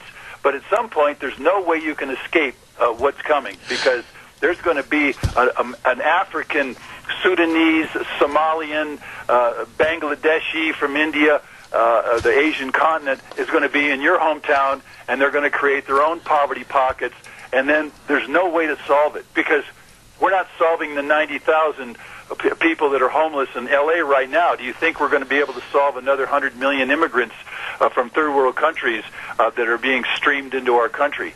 There's no way we're going to solve it, and there's no way we're going to survive it. That is how god-awful this is right now, and yet nobody is speaking up in America. And even people like me who try to get on 60 Minutes and NPR and all the top radio shows across the country, no one wants to interview me on this because they're scared to death, because all I do is bring facts. And so, Zeb, it's just perplexing beyond understanding. I know it is, and I want to say I'm out of time, but God bless you, man. We'll look forward to next Tuesday. Frosty Woldridge, Golden, Colorado, a dear friend. Thank you very, very much. Thank you. Talk to you, my friend. It's frustrating. It really is, and I appreciate him being on the program. I want to remind everybody, I've got another guest coming on here in just a second. Minnecasia Hearts for Seniors. Holly Rowe, excellent thought about Minnecasia Hearts for seniors that want to stay at home. They want to maintain their lifestyle and living in their home. They might need a little help with meal preparation or light housekeeping or errands. That's why you need to call Minnecasia Hearts for Seniors at 135 East 23rd Drive in Burley. The number to call, 312-5715. 312-5715. Or go to the website, Holly, at heartsforseniors.net. Absolutely a great idea. You call them today, 312-5715. Want to remind you, too, of some more of our great people that we really salute on this program, and that's Hanson Mortuary. They're located at 710 6th Street in Rupert with Joel Heward, his family, and his staff, serving you and your family. You know, with the passing of a loved one, there is just such a critical time to try to remember to get all this done, that done, etc. Stop. Pause, give them a call, 436-5636. They can help, and they will help you and your family with the highest ethical standards with unquestioned integrity. Joel Heward, Hanson Mortuary at 710 6th Street in Rupert, and Joel also serving you at Morrison Payne Funeral Home on East Main in Burley. We're going to have a gentleman that I consider to be a very, very good friend on here in just a moment. Lyden Crane, stand by, Lyden. I'm running a little bit late. What else is new? Don't forget they're having a great big harvest sale with no money down, no interest, up to 48 months on approved credit at Lee's Furniture, Floors, and More. 40% off on this harvest sale. Holy moly, all the furniture, mattresses, dining room sets, motion furniture, bedroom groups, and more. 40% off. I mean, I'd put the car in four-wheel drive and get there right away, man. They're having a great sale, a harvest sale at Lee's Furniture, Floors, and More at 459 Overland in Burley. Lee's Furniture, Floors, and More. Really good people. One last good word, and that's going to include our friends over at Let's Ride. Oh, my goodness, where the fun is sold. There's still so much good weather to get out on the four-wheelers and see the mountains and all the changing into the fall colors and everything. So I urge you to get in there. If you haven't got one, stop in and check it out. They got a showroom full of all the ATVs and the new snowmobiles. Better get in there. Let's Ride, 270 Highway 24 between Rupert and the World. They're open Monday through Friday, 9 to 6, Saturdays 9 to 4. Fantastic accessory department and the best doggone service department around to keep you running. Let's Ride. Again, 270 Highway 24 between Rupert and the World, where the fun is sold. Right now on the telephone, a very, very good friend of mine, and that's Lyden Crane. Lyden, good morning, sir. How are you? Doing really good, Zeb. How are you? I'm running late. I apologize. One thing I never learned from a little boy on into adulthood is how to shut my mouth, so I apologize. That's all right. You've got a special event coming up, and I'm going to let you do most of the talking about what's going to take place on October 24th and 25th. So give us a little update as to what's happening. All right, yeah, thank you for having me on. I really appreciate the time. And I typically come on to talk about accounting, but today we're going to be discussing something a little different. Many people in our community know that my family and I are related to Mr. Lavoy Finicum, who came on your program during the Malheur Wildlife Refuge standoff back in 2016. My wife is his daughter, and that was a very hard and trying time for our family. We've gone through a lot here in the last 2 years, but there's been a lot of good things that have happened too, and I think even amongst our family, it's sort of woken us up to many of the issues that are facing, our family, our communities, and our country, and also kind of asking ourselves what are some of the things that we can do as citizens of our cities and counties and states and country to be a little better at participating and helping our voices be heard on the issues we consider to be important. My family has teamed up with a non-for-profit organization called the Center for Self-Governance, and we are going to host an event here in Burley on October 24th where we will play a documentary that has been created by the Center for Self-Governance called Lavoy, A Dead Man Talking. And the video we're going to show it here in Burley at the Burley Theater, which is the old theater downtown, at 6 o'clock on the 24th. And the video is going to discuss how my father-in-law, became kind of entwined, I guess, if you will, in the events that occurred in his life, and a lot of the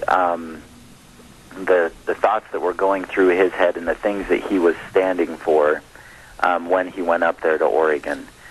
And we're inviting everybody to come. The event is going to be free. Admission is free. And after the video is shown, the director for the Center of Self-Governance, who is Mark and my mother-in-law, who is Lavoy's wife, Jeanette Finicum, will be there to answer questions and talk about the film with those who come and view it. And so that's what we're doing, and we would love to have everybody come out. Lyden, let me ask you this. Of course, I can remember vividly having Lavoy on my program. I found him to be a very great individual, very informative individual, very knowledgeable individual about what's going on with our loss of rights in this country. What do you, as the family members, hope to achieve by having this documentary played on the 24th? As for me and my family, we want to make everybody aware of what he was really standing for. There's a lot of media influences out there who will tell you that he was a domestic terrorist, that he was, part of a group who was sort of crazy, if you will, and wanted, they were out there just trying to cause havoc and discontent, and that they're against the government. But that is so far from the truth, and we want to communicate with our neighbors and with other citizens of our state and country that he was not somebody who was crazy, that what he stood for were the principles which this country was founded upon. Right. And we want to get down to the core of what he believed, and not what ultimately happened and has been portrayed by so many of the media outlets. What I'm going to do is I'm going to give a quick review. This documentary film is going to be played on October 24th. Correct me if I'm wrong on anything, Leiden. It's going to be on October 24th at 6 p.m. at the Burley Theater at 135 West Main in Burley. There is no charge. It is free. It's a bio-documentary on the life and death of Lavoy Finicum, and following that there will be questions and answers provided with the producer and the family, and that's coming up on the 24th. And is there anything else you want to add to that viewing for that night?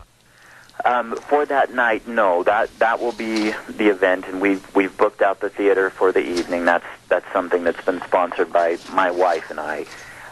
The following day, on the 25th of October, the Center for Self-Governance will be holding what they call a Level 1 and 2 combined training class here in Burley.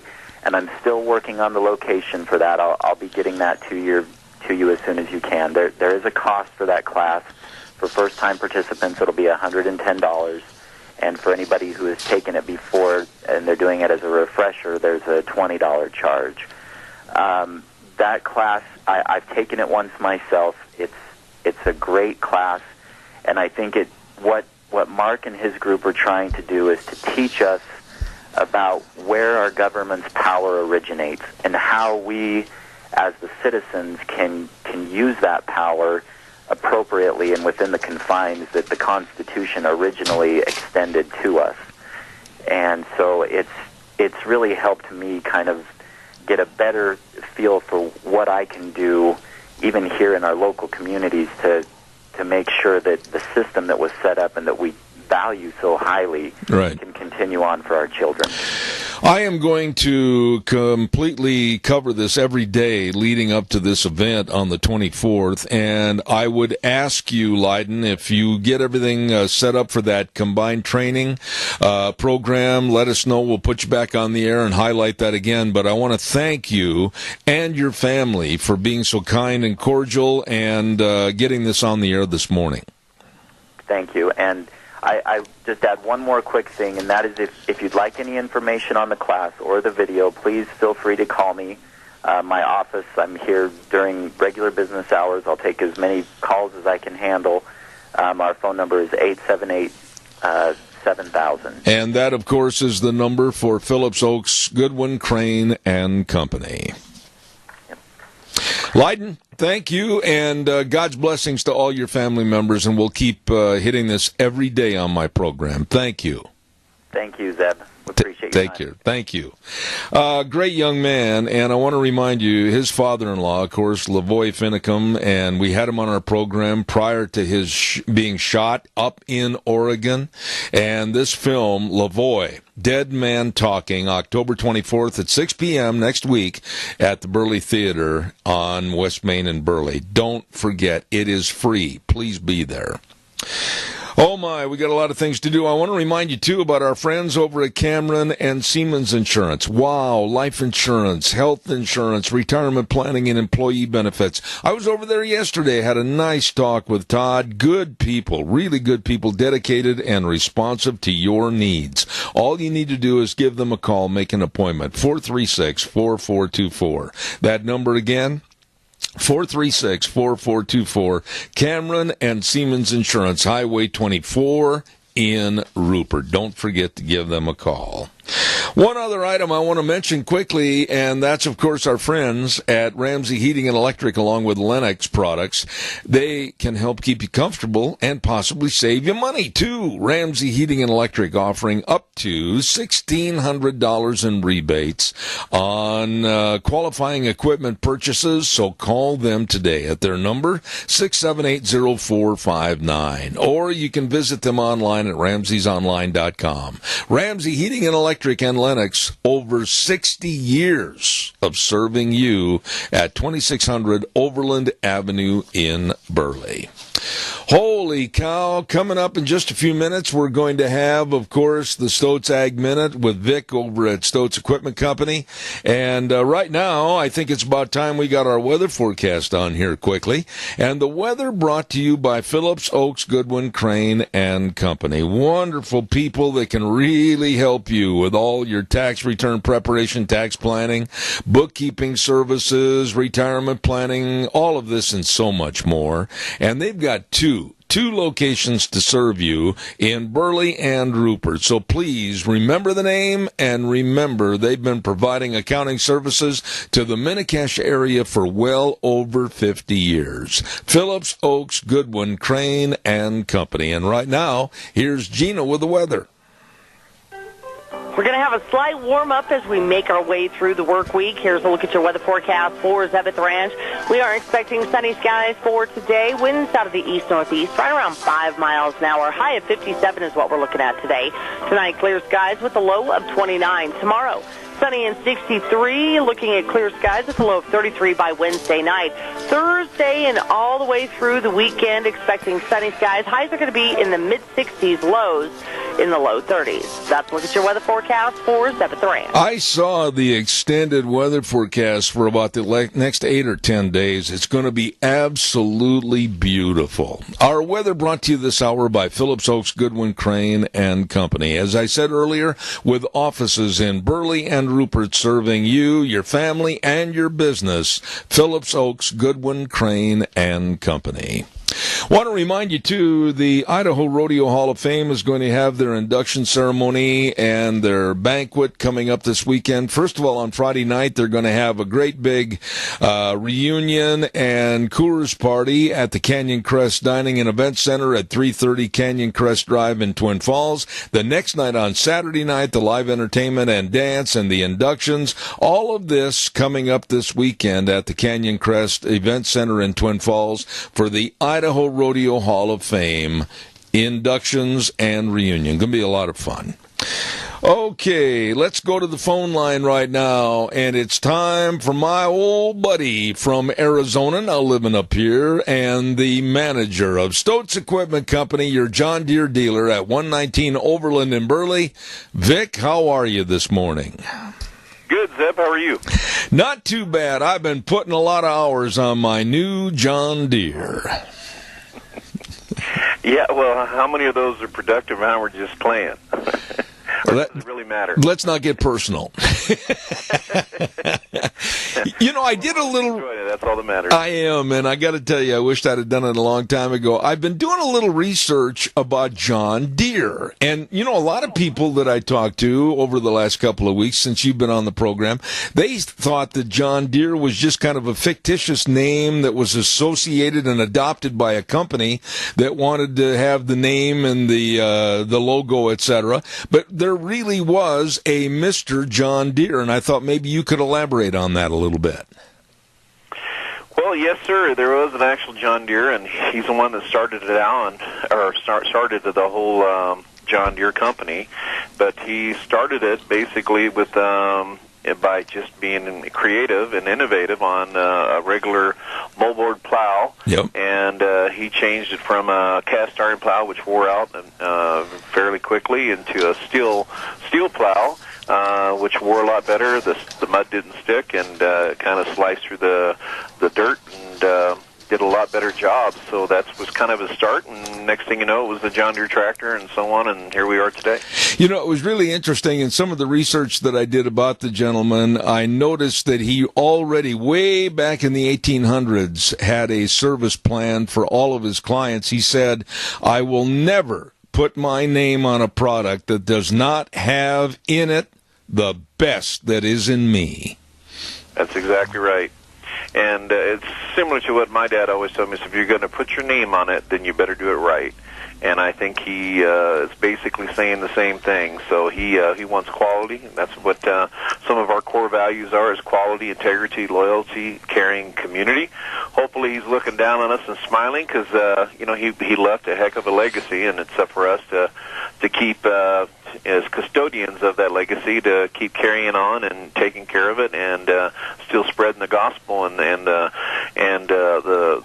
truthfulness, I guess you would say, about John Deere is that it's a great product, but it's only as good as the manufacturer and your dealer support.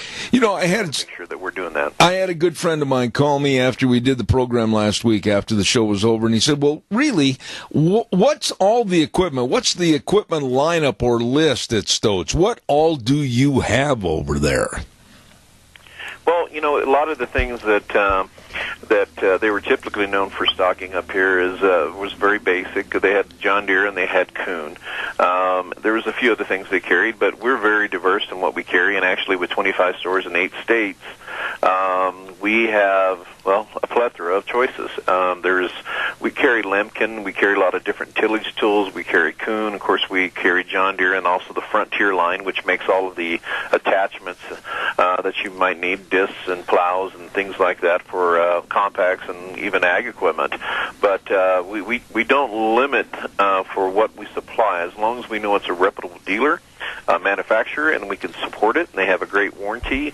Like I always said, if it brings quality to our customers or brings quality to their business, and it's something that's going to be a useful tool, then we'll sell it, we'll represent it. But we only put our name on it if it's a good quality product. I've been very fortunate to know you and a lot of the folks over there at Stotz, and you've got some big events coming up in the next couple of weeks, the John Deere Days. Maybe you could highlight that a little bit for us.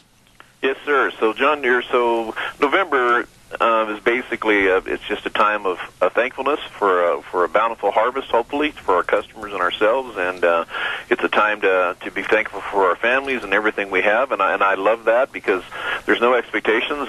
Christmas is a great holiday as well.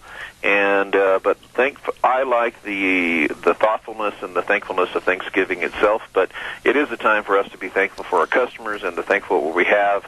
We have so many things, and we are so privileged to be in this great country, and we should be very thankful. So we give back a little bit in the month of November to all of our customers. We have special pricing and discounts in our store, and then we also have our great big John Deere Days dinner that we have. It's our second annual one, and all of our customers get a special invite for them and their spouse to join us for an evening, and a nice dinner and some prizes, and just an opportunity for us to serve them and to say thank you. I heard a rumor that you're going to be the special entertainment that night, and you've got the old guitar tuned up.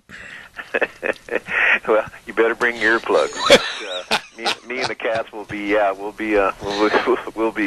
a good time. But no, we're going to have some. We're going to have some information from John Deere. We'll have Stotz basically describing the new innovative ideas and things that we have that hopefully can help our customers in their business. And it's really not a night of selling. It's not a night of even information. We just want to let everybody know that we really appreciate who they are, what they have, and what they've done, and we thank them for their business, and we just want to be, we're proud to be part of their team, and we want to be just to let them know that we're very thankful for them. The one thing I really want you to stress again is that you and Stotz and the entire operation very concerned about youth in agriculture, and you really support our young people and the FFA.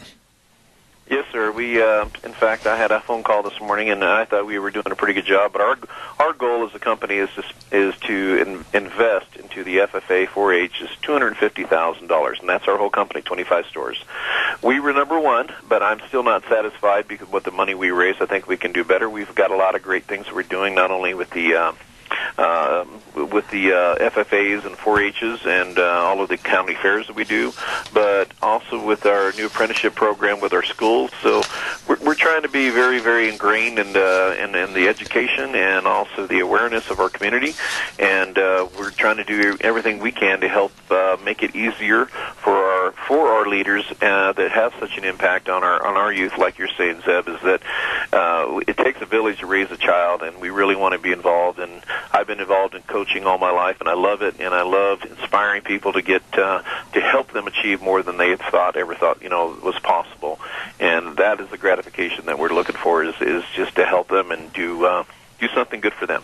Well, I'll tell you what, I really enjoy visiting with you every Tuesday. Vic at Stoats Equipment Company, your John Deere dealer at 119 Overland in Burley, and it is really true. They've helped me. They can help you to make your life easier. Vic, God bless. If you get a chance, give me a call on the cell phone a little later this morning. I got something else to talk with you. Sounds good. Thanks, Zeb. All right, thank you very much. Vic at Stoats Equipment Company, your John Deere dealer. Thank you. Oh, my goodness sakes, we got a busy morning coming up here. We've got Dr. History, and then at 10:30, I want to remind you, we're going to have a lovely lady that's been on our program many times, and that lady is Maria Espinoza, and she's the National Director of the Remembrance Project, and that's going to be really interesting, so stay tuned for that. I've got a big cattle sale I want to remind you of. This is a special feeder cattle sale at Producers Livestock over in Jerome. It's coming up this coming Saturday, October 20th at high noon. Now, I want to stress the fact that I talked to Dan Schiffler and the crew.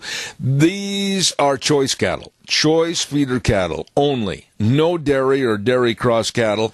And if you want to consign some choice cattle, feeder cattle for this sale, call Dan Schiffler at 539-4933 or the office at Producers Livestock in Jerome at 324-4345. Remember, that's coming up this coming Saturday, October 20th at high noon, 12 noon. Special feeder cattle sale at Producers Livestock in Jerome. Don't miss that. And let's see, what else have we got here? We've got, who's barging through my door right now? It looks like oh my goodness, the Incredible Hulk himself. It's Dr. History, a different version from Kelton Hatch with the Fish and Game.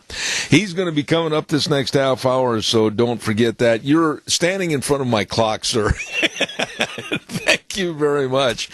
We've got a lot of things to talk about with him, and one other note that I want to put out here this morning.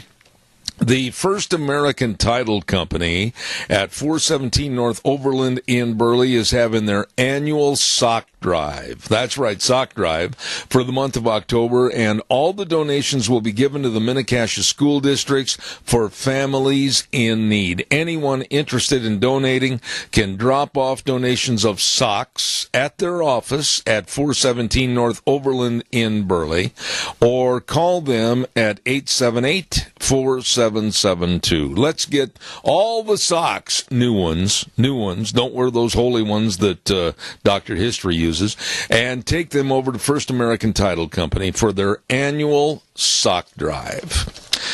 Well, that takes care of that, and let's see if I got anything else that we need to mention here this morning quickly before we leave, and Dr. History coming up next hour. Have you got any words of wisdom before we get, what's on your cap right there, by the way, Dr. History? What Kodiak. Is that? You got to get closer to that. What is that? Kodiak. Kodiak. Where'd you get that, up in Alaska? No, my brother-in-law had a business in Burley. Oh, Kodiak. I remember that, yeah. Big snow machines. Yeah, that's right. Very big ones. All right. Well, that's going to take care of it for this hour. We're going to put it back in the box and let the big boys from CBS News come in here for about 7 minutes. Wheels, take it away, old buddy. I'll be back in 7.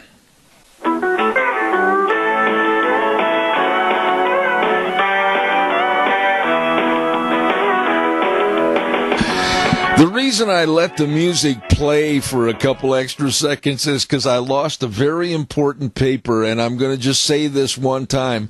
Goober, help! I can't find it. Zeb at the Ranch, brought to you by our major sponsor, your Magic Valley Les Schwab Tire Centers. All 7 locations serving you with a great big fall tire sale, and then also some of our great advertisers, like our friends at Burley Physical Therapy and Rehabilitation. They are there to serve you at 1263 Bennett Avenue, Suite 2 in Burley, always helping you get back to being you. And right now, in just a few minutes, I know you gave it to me. I lost it, Deanne. Thank you. She said, I gave it to you. Well, I lost it. I'm good at that. We're going to have Dr. History on in just a very few moments. Don't forget, too, our dear friend, Representative Fred Wood of Legislative District 27. If you do nothing else, you need to vote on November 6th. He urges you to go to the polls and vote. We've got some very important issues and people to vote for in this next election. November 6th, don't forget, Proposition 1, Proposition 2. And I know Fred Wood, our representative, says, please study the issues and be informed, and then go vote. Paid for by District 27 Representative Fred Wood. Let us go to the phone line right now, and that extends across the desk to our guest, and that happens to be one of my very, very dearest friends, Dr. History. Good morning. Good morning. We're not on a phone line. Well, yeah, we are. Oh, we are? Yeah, this is a phone line back to the studio. Oh, I thought you and me. Here I am looking at you. Well, we can't be on the phone line in the studio, but in order to get you on the air, you have to be on the phone line to the studio. You know, and another thing, Zeb, as I look at how well... Would you quit correcting me? As I look at how well organized your desk is, I can't imagine you losing anything. Ladies and gentlemen, in case you're not aware, this will be the last week for Dr. History on our program. No, they say that a clean desk is the sign of a sick mind. So you're fine. No, I am not, because I had that paper that we're looking for in my hands when you walked in the studio, and I have a penchant for losing things. And as far as my your reference to my messy desk, you're right. Well, I can't say any better for myself. What are we going to talk about today? Well, I just got to tell you, last week my wife and I went up to Coeur d'Alene to visit my daughter for a week, my grandkids, and I got to tell you, folks, anybody that's never been up to northern Idaho, it is beautiful country up there, and you go up to Lake Coeur d'Alene and Pend Oreille and go on over to Glacier National Park and then on up into Canada. There's actually a great buffalo jump just above the border. Buffalo jump, where they used to run the buffalo off the cliff. Yes, I remember you telling us about that. It's really a well-done visitor center, and it's called Smashed In Head Buffalo Jump. What a quaint name. Yeah. And so after you take that jump, you probably won't want to do it again, would you? Well, the buffalo didn't. No. So, but anyway, folks, if you get a chance, that's a great road trip up into northern Idaho, up into Montana, Canada, right up in there. How high was it, that cliff? You know, I don't remember now. It's been about 8 or 10 years since we've been there, but it's definitely worth the stop. Really? Just in southern Canada. And that's basically how the Indians at that time, harvested the buffalo. Some of them. And I understand there's actually one over here in Minidoka County, I was told. Really? Somewhere out there. Yeah, I've got a friend that's going to hopefully take me out there one of these days. Hopefully there wasn't somebody down below going, oh, look. Here they come. So today, Zeb, I've got, I really like this story because it's told by the author. It's told by the guy that actually experienced this. Oh. So in August of 1875, there's a 19-year-old guy by the name of Charles Walgamot. Oh. You've heard of him. Yeah. He arrived by stagecoach at the Rock Creek, Idaho Territory, which is just a few miles from where we're sitting right now. Yep. And it was his older sister, Irene, and her husband, Charles Trotter, managed the Rock Creek station. And as a stop on the stagecoach line that ran from Kelton, Utah to the Dalles, Oregon, and the Rock Creek station was also a stopping place along the Oregon Trail. But from 1841, when the trail was first mapped, thousands of people came across this, and you know that's when it was desert, it was sagebrush, it was a dry place. But this Charles Walgamot stayed here for a number of years, and so in the 1870s and 1880s, and he's the one that is telling these stories. When he turned 19, like I say, he came out here. He actually got married and stayed here for a number of years with his wife. They helped supply goods for the miners and the ranchers around this area. But anyway, he actually died in 1937 at the age of 80. I got a question right there. You said that the families were the Trotter families and the Walgamot families.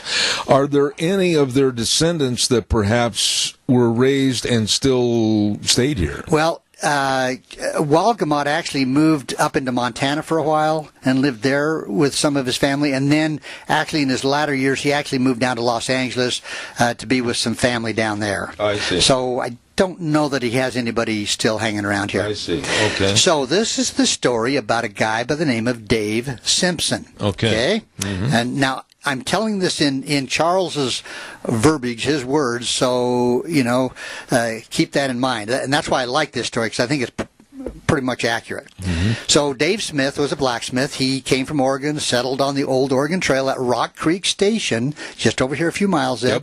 Yep. And he was a blacksmith. Now, he was a single man. He was about 35 years old, and they describe him as being a rather large fellow. What's a large? Like Kelton Hatch of the Fish and Game? Just large, big. I don't know how. Anyway. Okay. But he had a good disposition. People liked him. He had friends all over this county, right in this area. But after a time, people rumored by the small cattleman that Dave Simpson was a horse thief. And that his blacksmith shop only gave him an excuse to be here. Okay? Now, rumor had it that Simpson was the leader of a gang of horse thieves who operated throughout Nevada, Idaho, and Montana. And if these rumors were true, Dave Simpson must have been a pretty interesting guy, because his reputation for honesty, truth among the people that he had business with, he was considered just, an honest guy. He had an excellent reputation. All right? But still, it was known that Simpson made a lot of night rides, quote. Oh, really? He liked riding in the evening. Night. And, however, he could always explain his absence, and from the fact that he was accused of horse stealing, was only made by the small cattlemen, okay? The people at the trader store and over here at Rock Creek along the stage roads, they didn't take him too seriously because it was just the small cattlemen that were kind of trying to say something was going on here. All right. Anyway, so under the existing custom and ruling established by the cowmen, there was a big distinction between horse stealing and taking the other fellow's cow. No, wait a minute. Whoa. There's a big distinction. The big distinction between horse theft and cow theft. And stealing a cow. Yes. Oh. So legalizing one and making the other one punishable by hanging, which you steal a guy's horse, you're in trouble. Yeah. And sometimes without trial at the hands of the small cowmen or whoever. Now, the larger cattlemen rarely resorted to this measure. They didn't get quite that carried away. But now, wait a minute. They did, though. Well, some did, yes. Yeah. Okay. It happened, sure. But by a rule of the Cattlemen's Association, calves without mark or brand that were not following their mamas were termed mavericks. Yep. And could be branded by anyone having a registered brand. It was supposed that the calf should be at least 9 months old, but custom soon ignored the age limit if it so happened that a cowman accidentally stole his neighbor's calf and was caught. He was expected to just return the calf. Yeah. Okay. Yeah. But if a man accidentally put his saddle on another guy's horse, they hung him by the neck till he was dead. There wasn't really fair and equitable treatment. No, there wasn't. But like I say, a man's horse, you do not touch another man's horse. Yeah. Well, anyway, as time went on, Dave Simpson's habits seemed always the same. Each day, he could be heard pounding red-hot iron in his blacksmith shop. Some nights, his horse was missing from the picket rope or the pasture, but daylight the next morning usually found Dave in his shop and his horse in the customary place. He didn't get a lot of sleep. No. It was a sure thing that no one could personally accuse Dave Simpson of horse stealing unless he was sure that they had the drop on him. Really? Okay. So Simpson, now keep this in mind, Simpson was a good shot and anything but a coward, and his six-shooter was just as much a part of his dress as was his shirt.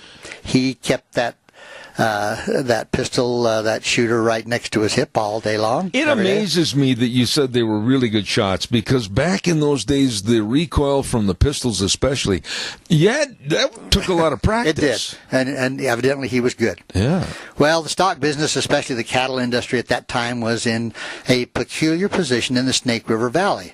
The Shoe Sole brand, which you have heard of. It's right over here. Yeah. Owned by Barley Herald, consisted of considerably better than 100,000 head of cattle, wow, which ranged in the Goose Creek Mountains, that's to the south of us, in the summertime, and the lowlands of the Snake River Valley in the winter, right where we're at here. Wow. Right here. Right where our office is. There was cows. There used to be a whole bunch of cow pies right Sitting here. right here. We won't go any further on that road. So it made possible for the small cattlemen to kind of augment their herds very rapidly and still keep within the law. Now, a story is told, again, this is Charles Wagemont, he's telling this story. A story is told on Uncle John Haley that illustrates conditions that... Uncle John, that time pretty well. Uncle John Haley was the owner of the stage line running from Kelton, Utah to the Dalles, Oregon. On one of his trips over the road, he and his outfit stopped at Rock Creek's Crossing, right over here, situated about a quarter of a mile below present Twin Falls. Now, he wanted to buy a few tons of hay for one of his stations. The owner, Mr. Butler, refused to sell any hay, telling them that he needed it to feed his own cattle. Well, asked how the cattle business was and how much stock he had, Butler told him that he had located at the Rock Creek Crossing Ranch 2 years before, and at that time he had 1 yoke of steers and 1 milk cow, and by careful management had increased his herd to 35 head. Oh, really? Careful management. Whereupon Uncle John told Butler that he would like to buy his hay, but he would very much like better to buy that milk cow that produced 35 calves in 2 years. What a cow. Woo. Yeah. University of Idaho did a study on that cow. Yeah, 35 in 2 years. Yeah, it was a good cow. So, anyway, moving on. It was along about the fall of 1878. Charles Wagemont had gone to a place called Dry Creek. The ranch was then owned by a man named Harrington, a very good man. He was in the horse business. He said, I boarded and roomed with Mr. Harrington and had been invited to use his desk. When I wanted to write one evening, when I was opening the desk, I found lying before me a sheet of paper with these words written across it. Quote, be careful, you are watched. Okay. Is that the same Harrington that they named the Harrington Fork up in the South Hills? I think so. So keep that in mind, that note. Yeah. He says, I put the top of the desk down and wondered what that meant. Was it intended for me? If it was, I could not figure out what it was for. He said, I knew some mysterious force was working and felt that ultimately I would hear all about it, but was not aware that things would develop as soon as they did. So, here we go. The Cattlemen's Association had employed a detective to catch Dave Simpson stealing horses, and in cases like this, the detective usually finds evidence. At least this one did, sufficiently that the small cowmen determined that Dave Simpson must hang. Uh-oh. He knew too much about the conditions on the range. He was a dangerous man and against their interests. And that very night, 3 or 4 men and a, quote, armed with rifles and shotgun, they waited in hiding until a stool pigeon informed them that Dave Simpson had gone to bed in his blacksmith shop. Uh-oh. So with guns fully cocked, they entered the open door quietly, each man pointing his gun at Simpson's head, commanding him, hands up. And they said, Dave, we're not afraid of you. Well, Simpson said, well, I should think not. You got 4 guns pointed at my head. That was a good, he assumed the right thing. Yeah, he did. Well, immediately a horseman was sent east, crossing Dry Creek and traveling east onto the Raft River country, notifying cattlemen to meet at a point designated in the foothills west of Albion in the Cedars where Dave Simpson, after trial, would be hung. Holy cow, they had this all figured out. Yeah, they already figured he was going to be hung. So, anyway, just as we were sitting down to breakfast at the Harrington Ranch, 4 horsemen drew reins at the front door. Mr. Harrington invited them in. The party consisted of 3 cowmen and Dave Simpson, who was in irons. The cook, who was a man who used to these sudden additions to the family table, soon arranged the extra places, and they all sat down to eat breakfast. The cowmen stacked their guns in the corner. Dave Simpson ate with his hands handcuffed still. Oh, one big happy party. Yeah. And of the people who sat at the breakfast table that morning, it was, he says, myself and a friend of mine named Asel Murray. He says, we were both outsiders, as it were, and we went to our separate duties and saw no more of this crowd until we were called to an early dinner, which passed off as did the meal before, with Simpson eating in handcuffs. At the close of dinner, everyone excepting Simpson and myself arose and stepped outside. We were alone, I said. So he's standing outside with Simpson right now. The guy in the handcuffs. Or they had stepped out. So he's Walgamot is standing next to Simpson. Okay. And he says, "What is this all about, Simpson?"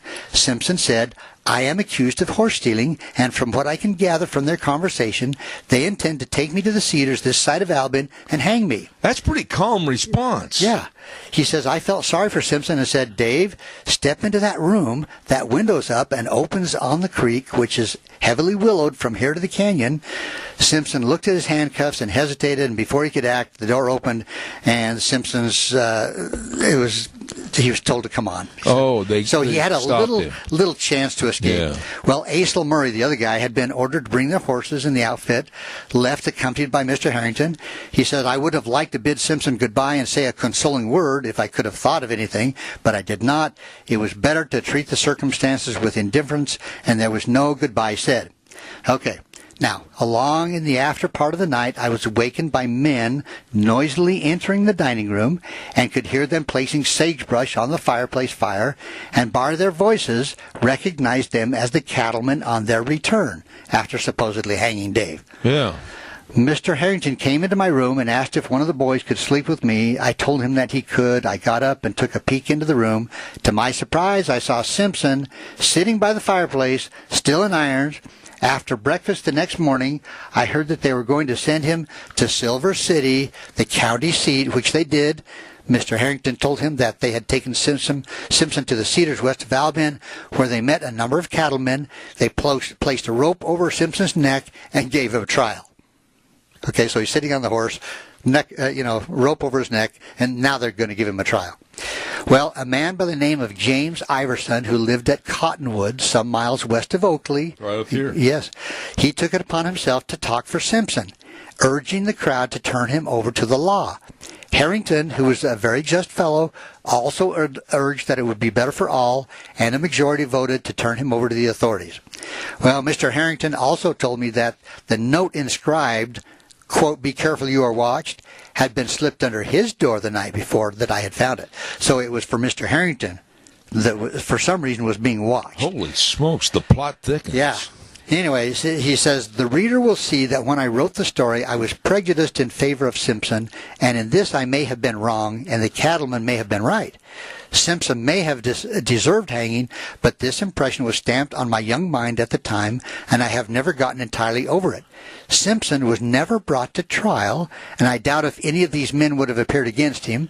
He escaped during a jailbreak, and I understand that sometime later he was killed when he resisted an officer who arrested him for a crime committed in Washington territory." Holy cow. So that's the story of Dave Simpson, which I'm going to throw this out. I'll bet nobody's heard of Dave Simpson. Of course, maybe nobody's heard of Rock Creek and some of these other places. I've got a couple of questions. You mentioned all these various ranches that are right around here. Yes. As a matter of fact, Dry Creek and over to Goose Creek and then up here at by Strickers and everything else. Whatever happened to all the old buildings? You know, that's a sad thing because I imagine a lot of them got torn down, burned, destroyed. I remember years ago as a kid, I could go over to the City of Rocks out there, the other side of Albion and Almo and Elba, and there was an old stage station log cabin over there. I know where you mean. I've been there. Yeah, and it's pretty much, there's nothing left, really. But it amazes me, you were talking about these various ranchers and how the one guy got on his horse and loped over to Malta as if it was just, a mile away, and it's not. And I just was curious as to, there's no preservation of any of the old ranch holdings or whatever. You know, years ago I went out to Bridge, out the other side of Malta. Yeah. There's a little tiny place called Bridge where my dad bought a couple of horses, and they had an old log cabin post office out there, and I've been wanting to go back out there and see if it's still standing out there. Wow. But, there was a lot of cattle drives that actually went through this area over to the southern Oregon, northern Nevada area. Yeah. Over in that area. Yeah. So there was a lot of cattle that went through this whole area. I mean, people think of Texas and Kansas and Nebraska, but Idaho was a huge cattle industry. So Simpson, the blacksmith, was never tried and convicted for his theft. Right. But he got killed up in Washington for what? Resisting an officer. Okay. So whatever, Wow. So he must have been guilty of something. Yeah. If he didn't want to be taken into custody. Holy smokes. Where did you find that story? Is it a book written by Walgamot himself? It is, yes. Oh. And I've got several stories of his that we're going to relate in the next little bit. Is that picture on the cover of which was taken in this area? Yes. I'm sure it was. I haven't read it, but there are pictures in here that he has. Where do you find all these old books? You must go to a lot of places. Every time I travel, I try to find used bookstores. Really? Yeah, because you go into a used bookstore, you can buy books for $2 or $3. There's a big place up in Portland called Powell's Bookstore. It's a city block. It's like 4 stories high. They've got millions of books, and I always basically anything that was ever written. Pretty much, I go in there and I usually come out with half a dozen books. And of the Western vein like this. Yeah, I like the stories that are just short enough that I can tell them on the show. It's really good because last week on Friday, a lady called me and she said, "I love your segment with Dr. History that you have on your program, and could we do more of the local history?" And you just tied right into that, and I hadn't even had a chance to talk to you about And I've got some more stories in here by Walgamot that will hit in the next month or so. Didn't he get into the sheep business at one time? It doesn't say. No, he mostly just helped with like the goods to sell to the miners and the ranchers. I see. And then there was a time when he actually went up into Montana for a while and spent a number of years up in there. And his name was Charles, right? Charles Walgamot. Yeah. And he married a gal from right here in this area named Letty Gunn was her name. Letty Gunn? In 1879.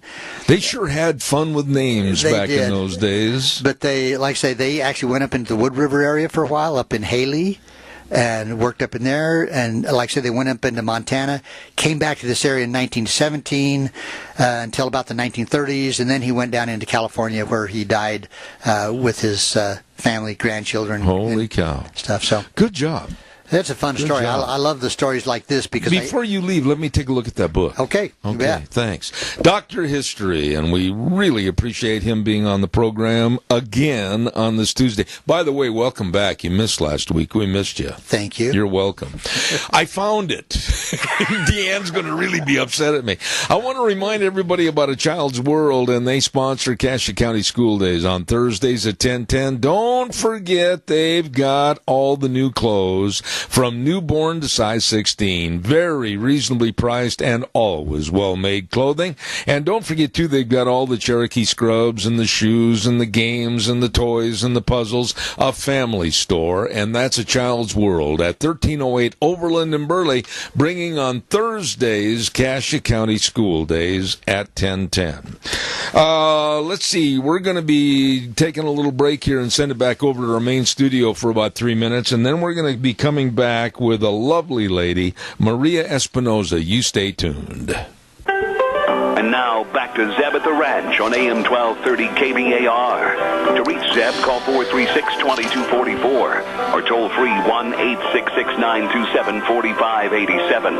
And now, here is Zeb Bell. Oh, thank you very much and welcome back. I want to remind all the seniors about Syringa Plaza. Syringa Plaza Apartments, senior residential affordable housing community. Absolutely a wonderful place and very affordable for you. And seniors who want to maintain an independent living status, I urge you to write this down. Write down the number, give them a call at Syringa Plaza, 677-4204. And they're located at 626 Elba Avenue in Burley.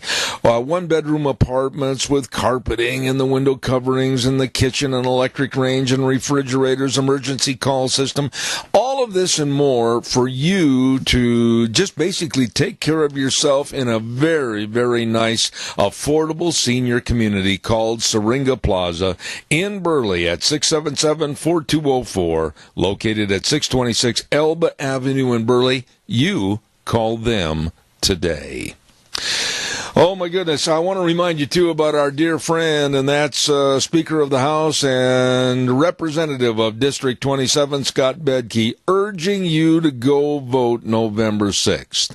And, of course, also urging you to vote for Brad Little for governor of this great gem state of Idaho. Scott, of course, former director of the National Cattlemen's Beef Association, former president of the Idaho Cattle Association, has done a great job representing us up at the State House, not only as a state representative, but also Speaker of the House. Scott Bedke says, go vote on November 6th. Paid for by Scott Bedke, District 27 representative.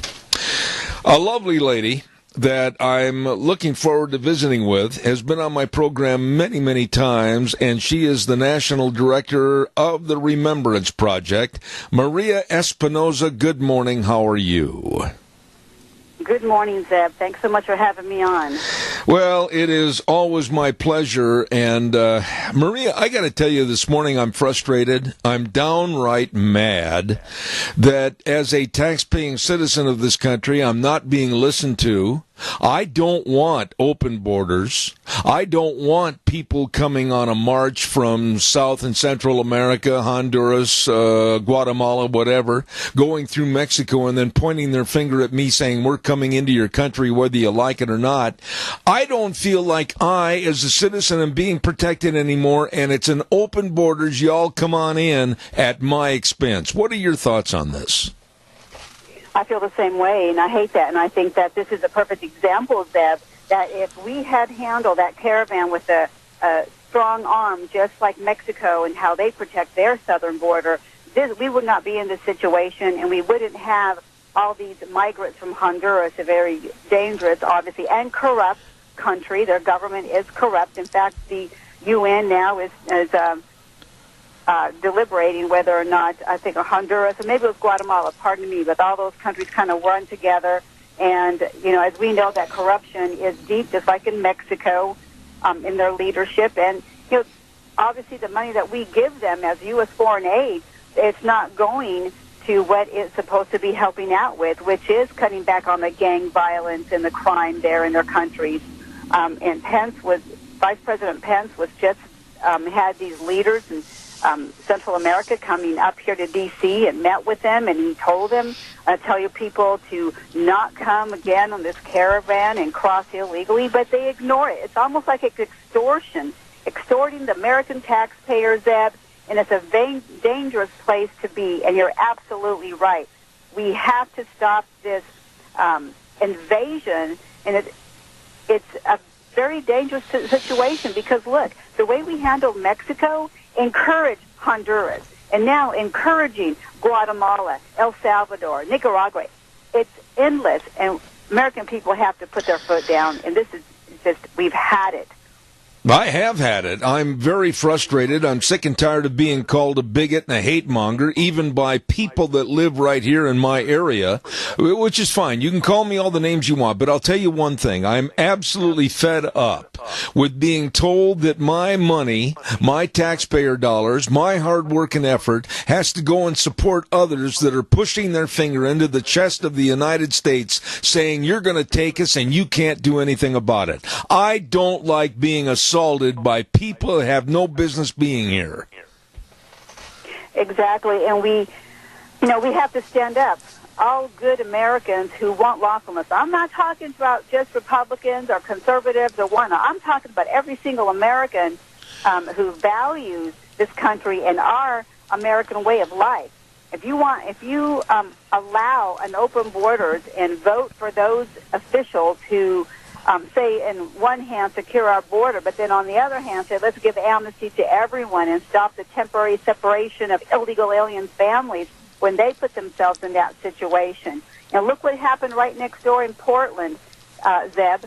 You know, the mayor told the police department to stand down when ICE employees called for help because there were the Antifas, and they were going in there and into a federal building, occupying it, and put up tents on the outside on the property, though.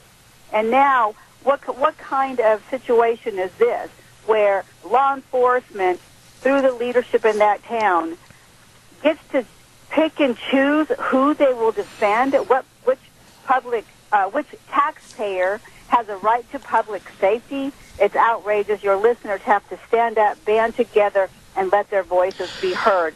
And as conservatives and people who are practicing self-responsibility and care and understand what their station and situation in life is to take care of your family, abide by our laws, if we don't stand up and stop being so quiet and nice, then, we have to push back and sternly.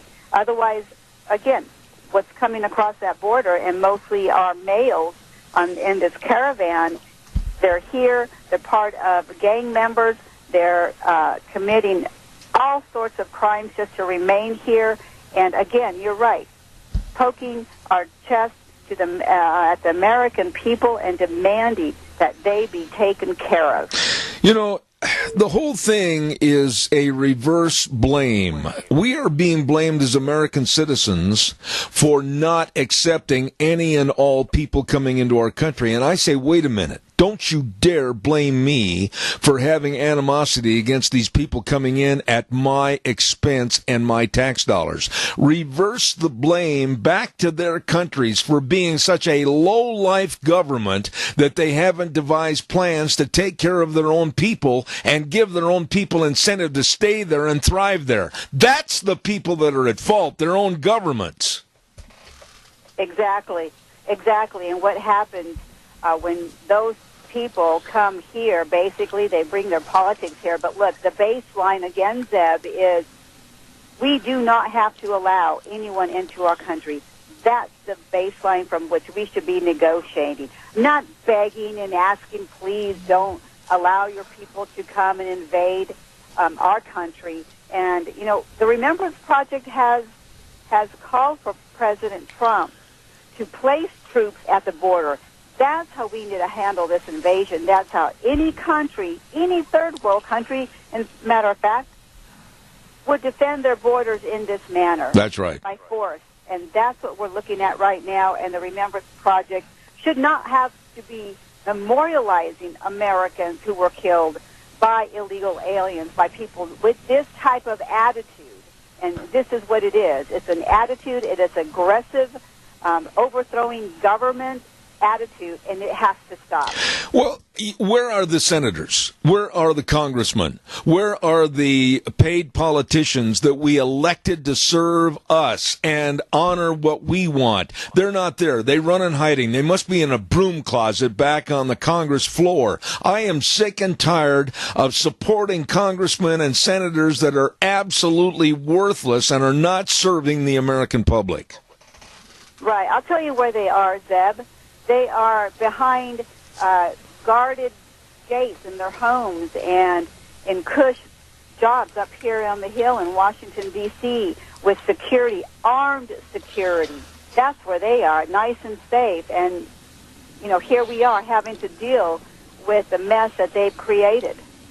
It must be very sad to you and heartbreaking on behalf of being the national director of the Remembrance Project, which honors and remembers Americans and legal residents that were killed by illegal aliens.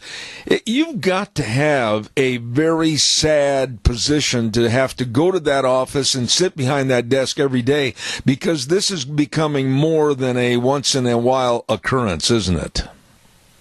Absolutely. We can't even keep up with it, and it has been that way for a few years.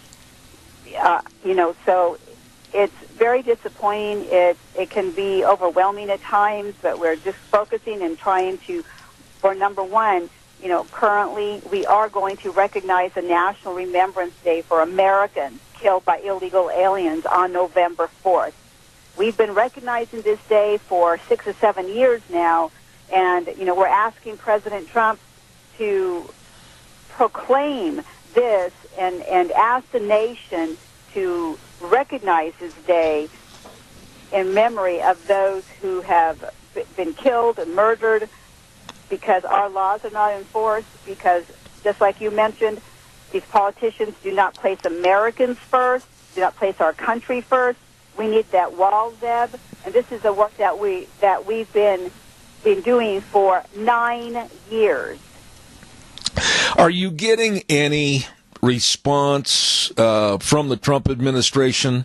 Are they talking to you? Are they giving you any information? Are they giving you any hope? Or is it just that typical political lip service? Well, President Trump has done a lot for us. And, we can't discount that whatsoever. He's doing more than his part. It's these other politicians that need to step up. And the American people, we need to step up. We can't rest and think that just because we have an America First president in office now that we can rest. No, we need to push even harder, Zeb, because this is a small window of opportunity. And, again, we have to get off our sofas and find a group nearby in our own communities, recognize the National Day of Remembrance, and continuously call and visit every representative on every level of government. That's what it's going to take. Because remember, we're volunteers. However, the opposition, they're well paid. And as an illegal alien was paid $178,000 by an organization for her to be speaking up. An illegal alien, Zeb, that's $178,000 more than I get. Let me ask you this. How and why did the American people become so naive on this into accepting all these people coming across our border at our expense? All the people that might be carrying some forms of like whooping cough, measles, and various strains of polio coming into our country at our expense. Why have we become so naive as a country? Well, several reasons. Number one, we have not kept up and looked over the shoulder of our politicians and gone to the website and to confirm that what they put in their flowery newsletters is true. So our representatives have failed us. They've sold out to these open borders groups, and also the media, the fake news out there, hiding the truth and not being journalists, not doing their job. They've, now owned by the far left agenda, and that is to bring down this country, open our borders, erase America as we know it, and shred our Constitution. So it's up to us to stand up and get America back on the right track and make sure that these politicians know that we own them. And this time around, we certainly have to look for the candidates who will secure our borders and who will place Americans first. In 2020, let's put it this way, that come November 7th, the day after Election Day, looking toward 2020, we need to have America First candidates. Yeah. America First candidates that will do what they were elected to do, that is serve the American people. I was reading on the information sheet about you that even some of the dim-witted Democrats are starting to warn ICE officers that they could be prosecuted in a post-Trump era. What kind of idiocy is this? Oh, exactly.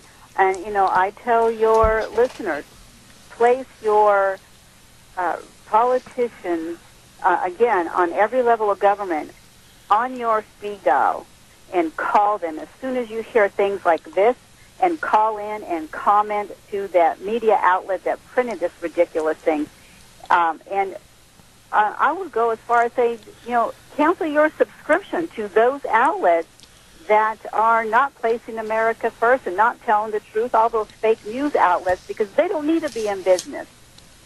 You need to put them out of business until and support those outlets like yours, Zeb, that tell the truth and do love our country and place this country first and foremost. Well, I want to say another big thank you to you, Maria Espinoza. You are always a very straight shooter on this program.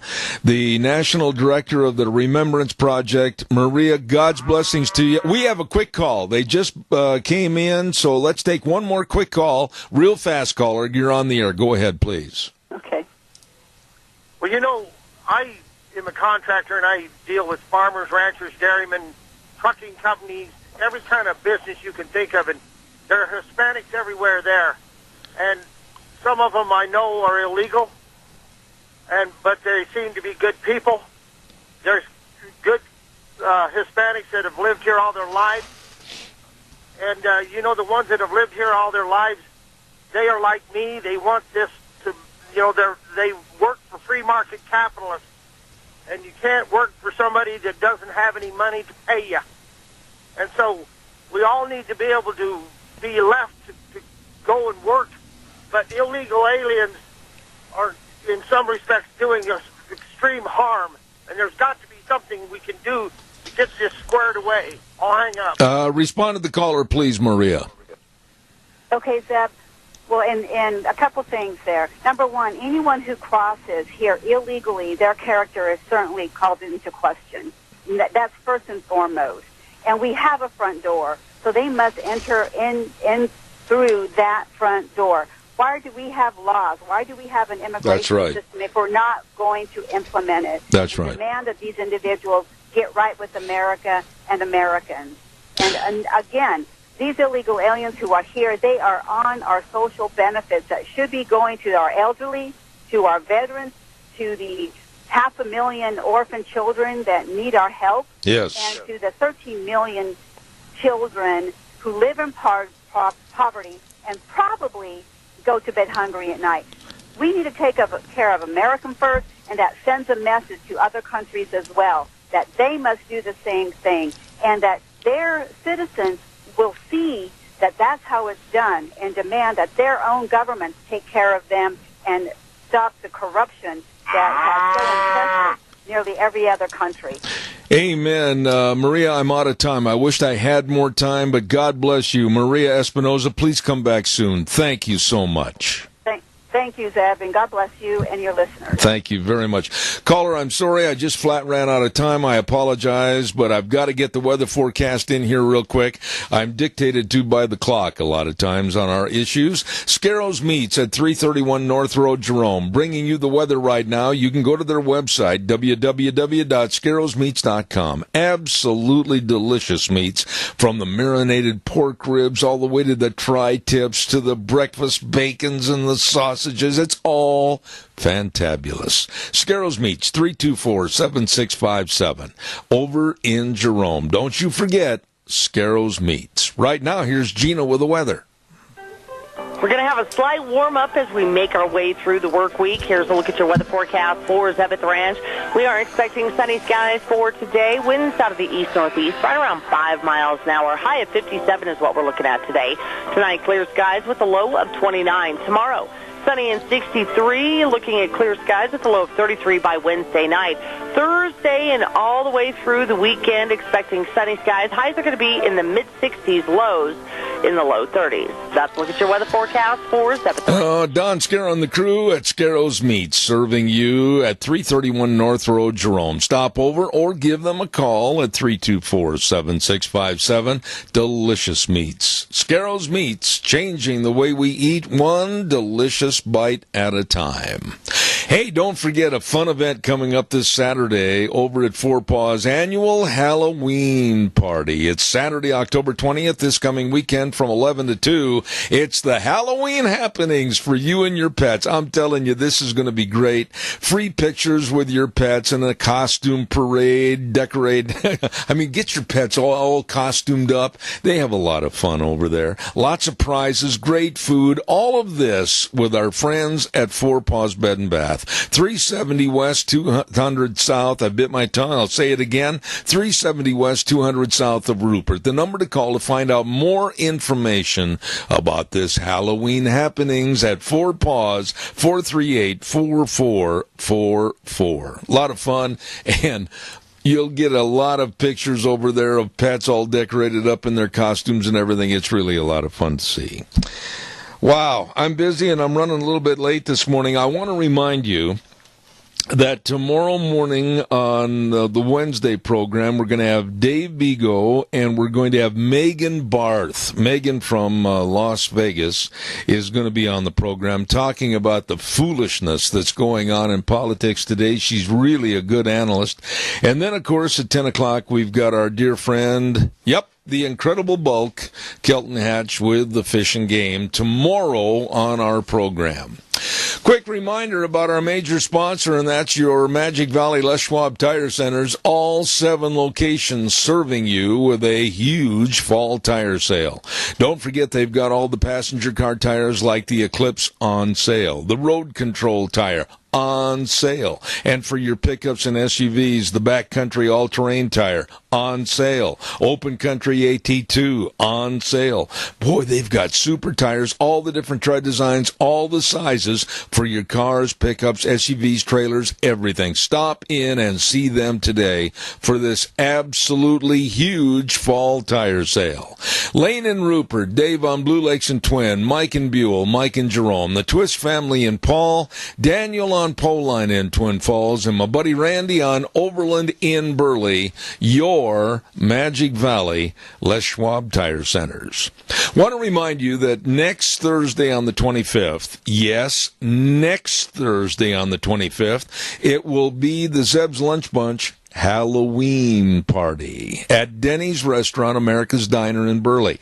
Now, we've got some special prizes, and we're really looking forward to this. Stoats Equipment Company is putting up some prizes for the best male costume. Lee's Furniture putting up a prize for the best female costume. And we think that our good buddy Randy over at Tires West is going to help us out for the best mask. All of this at 11:30 next Thursday on the 25th for Zeb's Lunch Bunch at Denny's Restaurant, 611 North Overland and Burley, America's Diner. Don't you miss it. Going to wrap it up for today and tell you we'll be back again tomorrow morning at 8:06. And we'll ride the horse for 3 hours right here on Zeb at the Ranch. And, of course, don't forget, we always say the way things were are the way things ought to be. And, yes, the world needs more cowboys. See you tomorrow morning at 8:06.